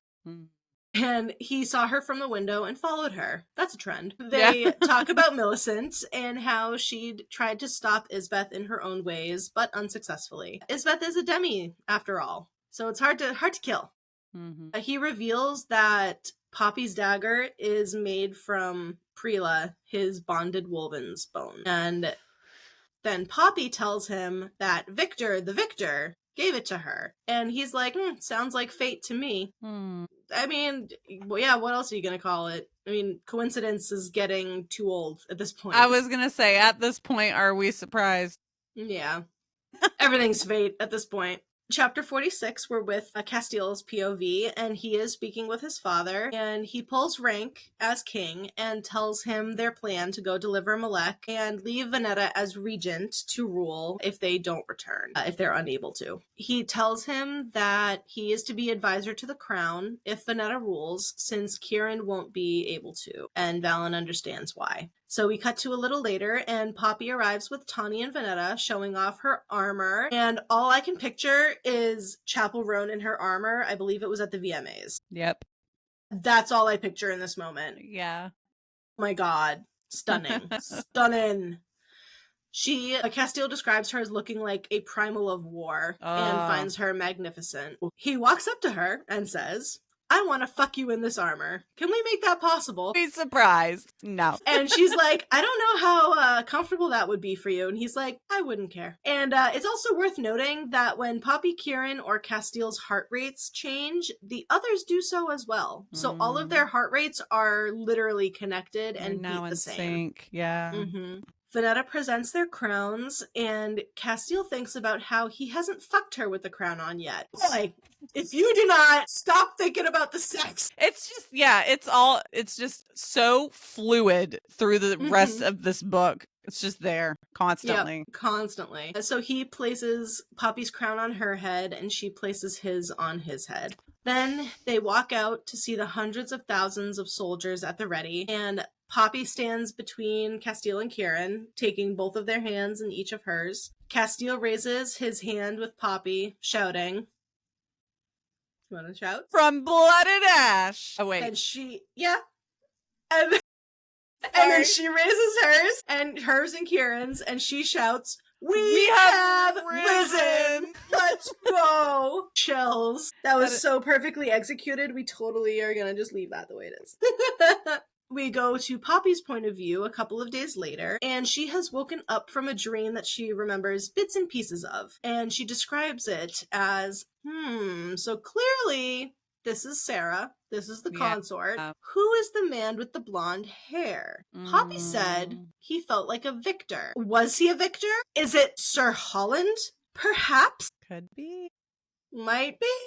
Casteel sleeps to her front, holding her close, and Kieran is to her back, and they're all entwined together. And, like, personally, I would overheat. I would become 100%. so overstimulated so fast. 100%. Like, I get 3 minutes max on my cuddling. Yeah. And then my husband and I are like, okay, good night, smooches. Yep. And then we face opposite way. Do the same thing. It's married life, you know? She starts getting inappropriate thoughts, but Cass wakes up and gives her a good smooch and then tells her to go back to sleep. And so she does once the three of them are all holding hands. So there's so much hand holding. I love them. Chapter 47. The next evening, they arrive just outside of Carcedonia and have split up. So some are going to the Rise, and some are going to the Bone Temple. Isbeth has also brought soldiers, just as they have, but she has brought mortals, knights, and revenants. Casteel tells the general to remember the plan, and the Wolven will alert when it's time. Time for what? What you planning? You tell us. Not gonna tell us? Great. Getting Malek's casket from the wagon, Casteel asks Poppy if she's ready, and she says yes. Then he tells her that they will end this tonight, and then he's going to find the diamond he promised her, after he gets her in the armor. Always horny! Always horny. As they go to climb the steps to the temple, Cass stops and tells her what he did back in Ivimon. So, like, tells her the same thing that she did. Would you like to read this one? You have faced Craven and Vampires, men wearing masks of mortal flesh, stared down Atlanteans who've wanted to harm you, seized cities, and freed me. You're more than a queen, more than a goddess on the verge of becoming a primal. You're Penelope Denier, and you're fearless. Yeah. Kieran adds, and you run from no one and nothing. God, so good. Delano staying by Poppy's side as they get to the stop of the steps, and the other Wolven kind of fan out. Isbeth is there, along with Callum, royal guards, knights, and some handmaidens, including Millicent. Malik and the others bring in Malek's casket as Millicent starts, there's so many M names, as Millicent starts walking towards them, and Poppy feels her concern and unease. Millicent tries to warn our traveling party that Isbeth knows that Reaver and a portion of their army is missing. So, like, she can tell that Reaver isn't with them, so, but why would that interest her? Like, why wouldn't that interest her, rather? And Poppy just replies back, I know. And it's like, maybe be a little clearer, because if I were Millicent in this moment, you'd be like, oh, you know that Isbeth knows? Oh, that's great. What do you have planned then? But instead, she implies it as, I know we're sisters. And it's like, girlfriend, you gotta be clearer about this thing. Like, you're glad that Millicent picked up what you were putting down, but like, I almost didn't. Isbeth takes Malek's casket up to the altar, and the knights pry the casket open. And Malik whispers to Millicent, asking if she's okay, and as the lid is lifted, Isbeth peers inside, and Poppy feels her agony. And Malek is not looking too good. His body is sunken in, his lips are dry and peeled back over his teeth, looking like he almost lost consciousness while he's screaming. You know, that's nice. That is so nice. Very pleasant. And Casteel's like, okay, well, there it is. Lift the curse. We held up our end. So Callum comes forward and removes the curse, making note of why. He's like, that's weird. The scar's gone. And they're just like, yeah, and he's like, it shouldn't be. It's like, oh. So Kieran stabs Callum in the chest after he removes the curse and tells him, thank you. And what? I was going to say, add to Callum's kill count. Yep. And Millicent laughs, commenting on how it never gets old. And true that. Yeah. The only good thing about the fact that this fucker keeps coming back to life is that we get to keep killing him. And back to Isbeth. She is simply sobbing over Malek, saying how much she loves him, and kisses his stale lips. Girl. Icky. No. Callum starts to wake up, and, Kieran's like, hey, it's time to go. Callum's waking up. But Isbeth starts saying how Malek must understand why she has to do this. Do what? She moves her hand to her belt and pulls a Shadowstone dagger, screams, and stabs Malek in the heart. The fuck? What is going on, and why is Callum smiling? Cut his lips off. Like... Take his lips. He can't smile anymore. I need to know. God. I need to know if they cut a piece of him off. Does it grow back like Deadpool? Does he get little baby legs or little baby hands? I need to know. This bitch is cuckoo bananas. Oh, cuckoo. She fucking crazy. They just went on this full fucking trek. Can I tell you just how pissed off I was when I read this part? Me too. Like, they just fucking trekked and traveled and went through shit just for fucking Isbeth to be like, I'm gonna stab him. I'm gonna stab you. Jesus.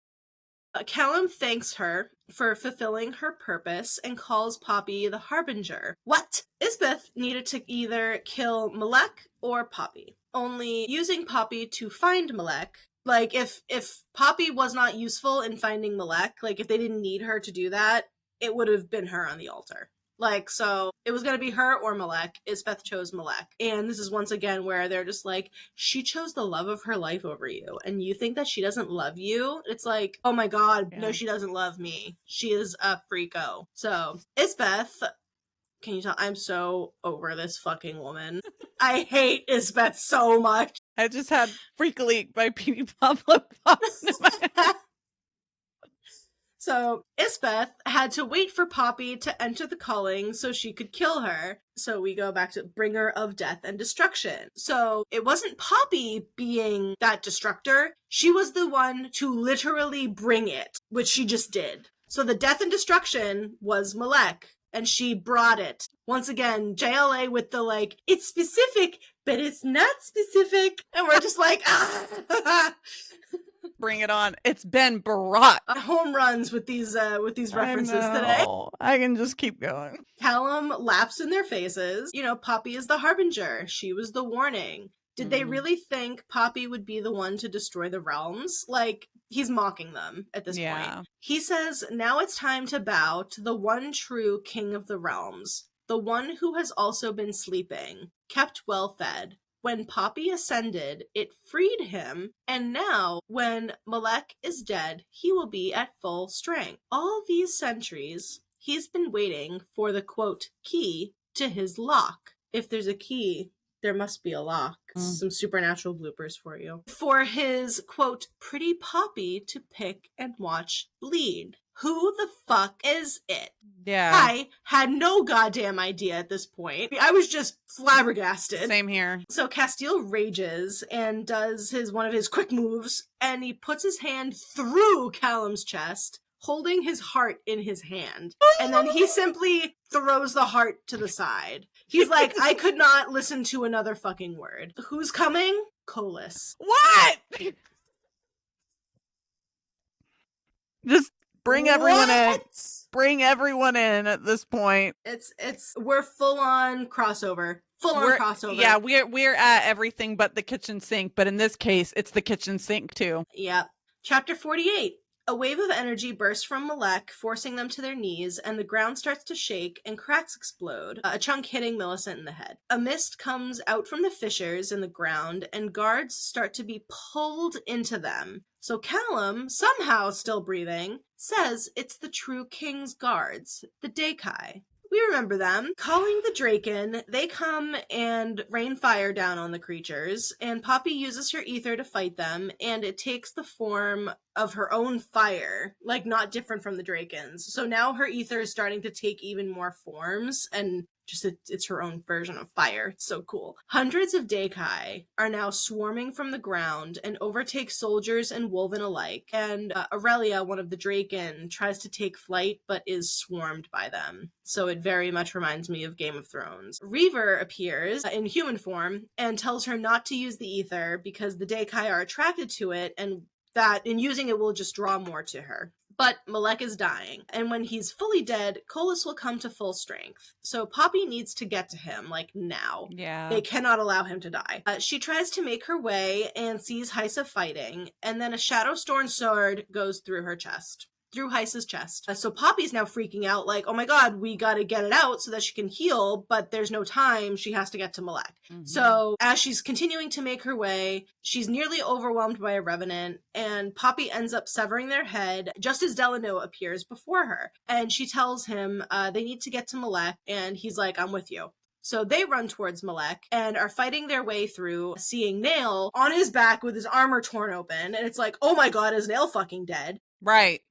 And then, because it's like, we're just getting brief glimpses of these people in really awful positions. Like, we are not seeing, are they dead? Are they breathing? What's going on? We're just like, yep, here's them. They're looking like this. They're looking like this. Everything's very fast-paced at this point. Yeah. Millicent yells to get Isbeth, and they fight on, and Poppy sees her ready to make the final blow. So Poppy throws a dagger towards Isbeth, but she sees it coming and uses her power to spin the dagger back towards them. And so Delano knocks her to the side and lands on top of her. And then she sees red streaking out of his fur and her own dagger in his chest. She moves to heal him, and then he shifts, and his body is still, eyes unblinking. I may start crying again. I almost did writing this. Yeah. At this part, just... I also, I read the joining in Amaranth's on live, and then I read this part in Amaranth's and fucking sobbed. Yeah, I can't quite remember if I was full sobbing, but I might have just been in too much shock and concern for like literally everybody else that was also dying around them. Yeah, yeah, so much is going on. It's like, holy shit, bam, bam, Delano's dead. Yeah. Fuck. But yeah, this is one that we get. It's like, nope, Delano is dead. Like, he is shifted, no longer breathing. Dunzo. We say that when my husband is too tired and goes to sleep. Later. We we call my husband Dunzo Albanese when when he's done for the night. Love so whenever someone's like, oh, they're Dunzo, and I'm like, Dunzo Albanese. That's my husband. I love it. So anyway, Isbeth makes a comment about giving her what she wants, and Poppy explodes with ether, telling Isbeth that she's going to rip her apart. Do it, please. Do it. And the two of them have an ether off, is the best way I can describe it. They both are like fighting each other with their powers, and it's very like Dumbledore, Voldemort. Yes. In the whatever. We also have not called it out, but if you listen to the audio, everyone knows how Eve. We have made it this long, Rachel. We made it this far. Sorry. Before you brought this up. I'm listening to this in over 2.2x speed, and it still draws it out. I know. I got up to 3.5 if I have my Kindle. If I have shit.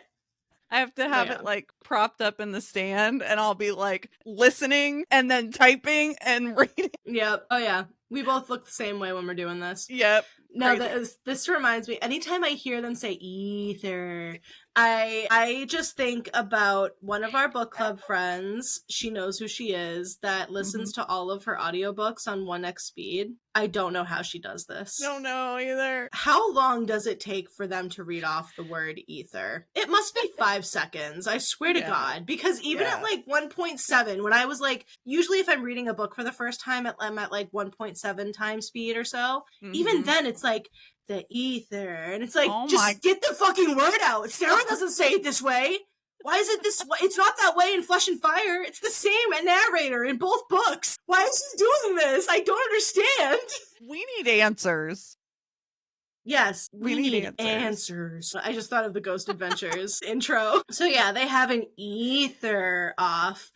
And Poppy that's one of my least, I fucking hate that word so much. Poppy gets close enough to grab the crown and rip it from Isbeth's head, saying that she takes like the roots of hairs with it, so she just rips out some of her hair.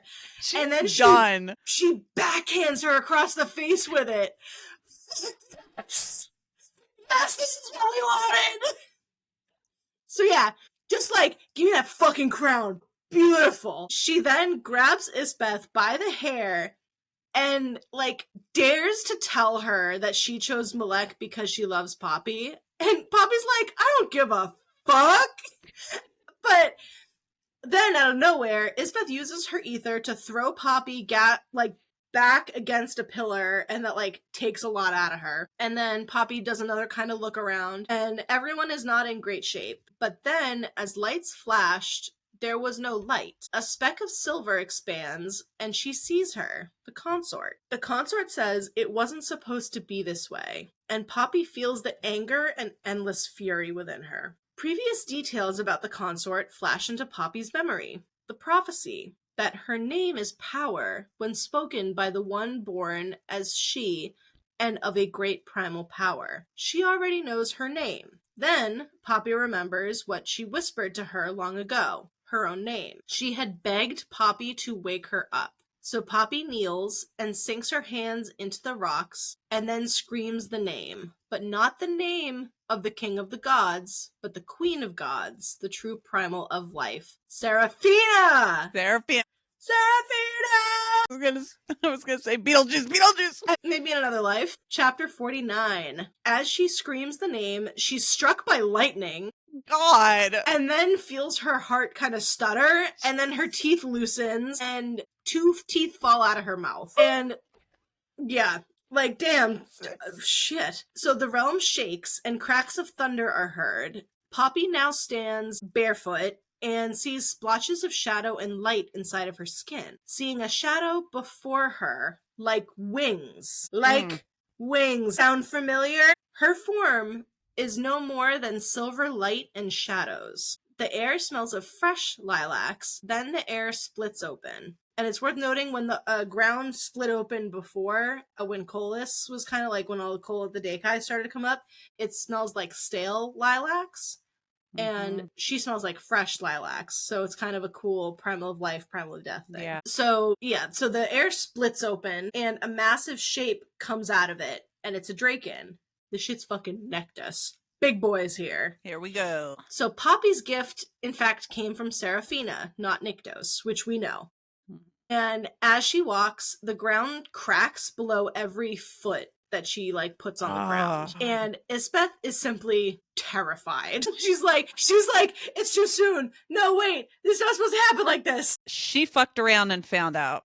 Sure did. Poppy screams to the sky, and blood-red rain begins to fall. The Deikai try to escape, but Poppy simply looks at them, and they just disappear, right along with the Revenants. And now, back to Isbeth. Sarah knew what she plotted all along. Saw it in their sleep. And Isbeth tries to say that it was for her son and her grandson, but it's all bullshit. Like, her hatred and what she's done will not save her. So at this point, very much clear that Poppy is not Poppy. Poppy is Sarah.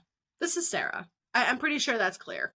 Yeah. Like, Sarah has taken over here. So Isbeth's bones start snapping limb by limb. And it's just, we relish in every snap and pop that comes out of her. So Sarah says, and for what you have done to those of her blood, you will be erased. She will not be remembered. She isn't worthy of it. And damn, if this does not reflect fucking the first book with the Duke and Lord Mazine, like, their names will never be written. They will be forgotten. Yep. Not worthy to be remembered. Wonderful. Then Poppy says a truly badass primal of lifeline. She says, I was once taught that all beings are worthy of an honorable, quick death. I no longer believe in that, for your death will be dishonorable and endless. Nyktos awaits the start of your eternity in the abyss. Isbeth's pores begin to bleed, and like her pores bleed, and her skin cracks, her bones splinter, and she just fades into nothing. She's fucking dead. So satisfying. Ding dong, the witch is dead. Good news. She's dead.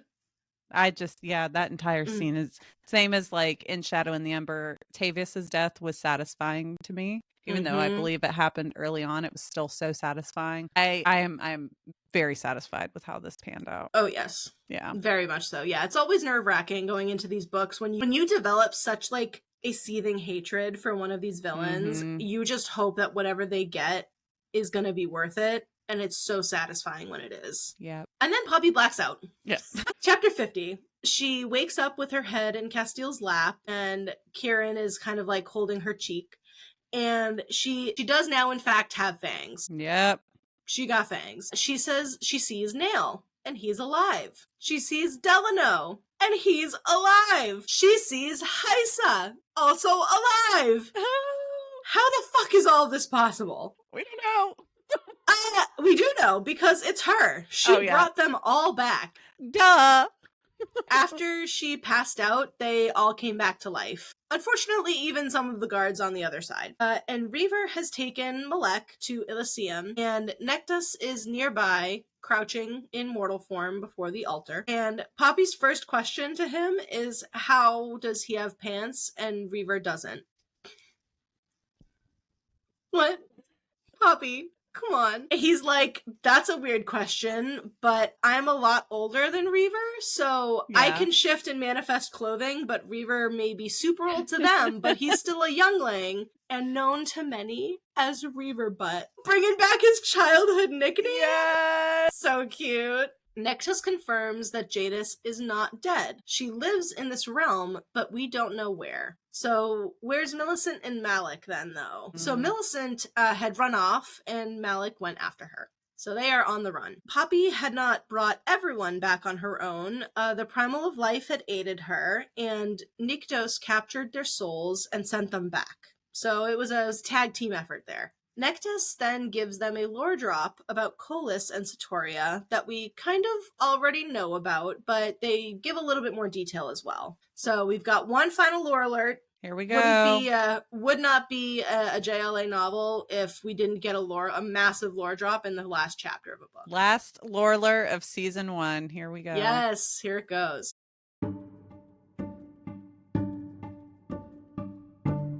So this one is about Nyktos. Nyktos is a primal of death, but not the true primal of death. There was also never a primal of life and death. Nyktos was also the one who met with the Atlanteans and the Kia Wolves, like we know, but it was the consort who gave the Wolven existence. So we didn't know that part. So that's new. Poppy calls out how sexist it is that has been kept off record, that the consort is the one that actually did that, but Nyktos is credited for it.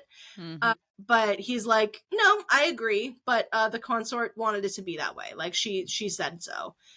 And yeah, it's just like, once again, JLA coming right out with the commentary of being like, calling shit out. Like, yep. Hey, that's sexist. Yep. And when Colis stole Ethos's essence, it prevented other primals from being born. And when Sarah ascended, it kind of like hit the reset button on the whole thing. And the whole process, quote unquote, would only restart once a female descendant ascended. So once a female descendant from Sarah's line ascended, this whole thing, whatever this thing is, would restart. And if Poppy and Cass choose to have kids, they'll be the first primals to be born since Nyktos. So like, no pressure. Right.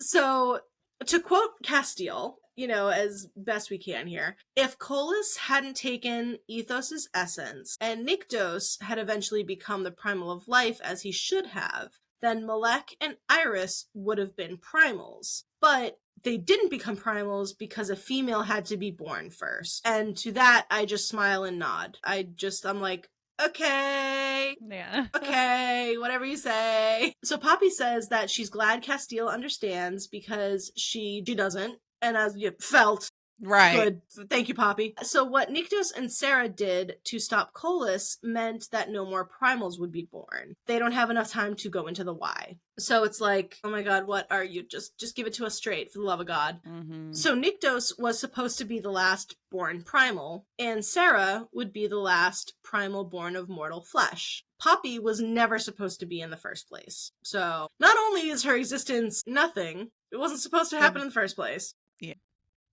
Oh, poor Poppy. I know it. So Malek and Iris needed to stay in Elysium to prevent them from having a daughter and undoing what was done to stop Colis. So Poppy being born is essentially a loophole to all of this. So Poppy is many things, though. For example, she is the true primal of life and death. So two essences have never existed in one being. Good or bad? We're unsure at this time. This is crazy. It's like... It's crazy. It's so crazy. So I'm like, so Poppy's a loophole that Isbeth created, is what I'm gathering. Yeah. So it's just insane. Nektus asks where Iris is, and they'll take him to him. Like, I need to see Iris. Like, where is he? Then Poppy sees something on the ground, and they're vines, but not the normal dark green, but they're a grayish, ashy color. This looks like what was happening in Flesh and Fire. It looks like the rot. So Colas was awake, but what happened at the temple freed him. So he can't gain full power, but he eventually will. So they need to kill him. But how? Unfortunately, not even Nectus knows how. Great.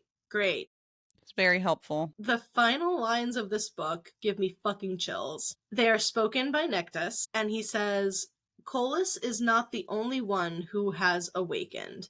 The consort and Nyktos no longer sleep. That means the gods will be awakening all across the many courts of Elysium and in the mortal realm. And many of their loyalties do not lie with the primal of life. The war you fought hasn't ended. It has only just begun. And that's fucking A War of Two Queens. That's it, baby. That is it. Oh my god. Oh my god. What do you say to that? Like, I'm trying to formulate any sort of thought around how incredible this book is. And, like, I know that we're gonna wait and we'll do ratings at a later time. But, like, this has given Kingdom of Flesh and Fire a run for its money, man. Yeah. Well, I gotta say. I think we should do a quick rating.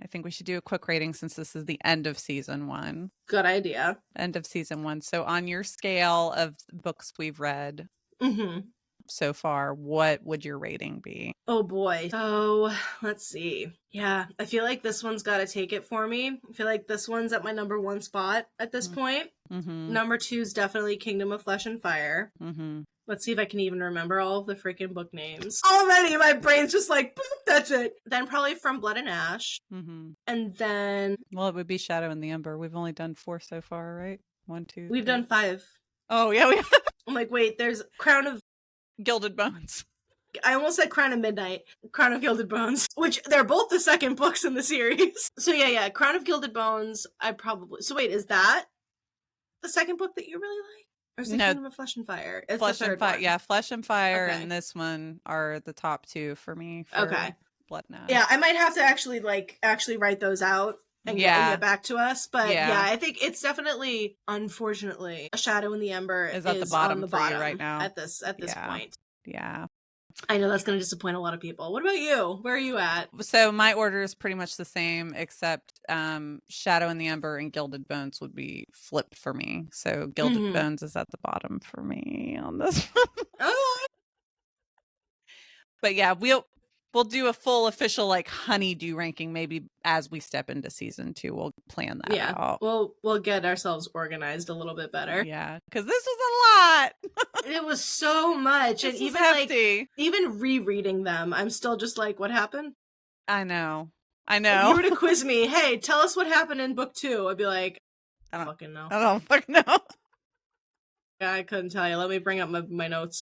Well, fortunately, we have fan art. Yay! Fan art! So I will say the first fan art, not such a happy fan art. Yeah. It is by @E_Cath_art. And this is art of Casteel in Bloodlust, which is a scene that this is like the only art that I really found it depicted in. So like, thank you for working that up for us, and for all of us as fans. I think it's a really important piece of, fan art that needs to be seen because it's a very important part of the story. So that one's really great. But now we get to move on to some real nice stuff. Yeah. We are going back to an oldie but a goodie. Dominique Wesson is back at it again. We've got Poppy, Casteel, and Kieran. Casteel and Kieran are both shirtless, and they are standing on either side of Poppy. I like to envision that this is right before the joining. Yeah.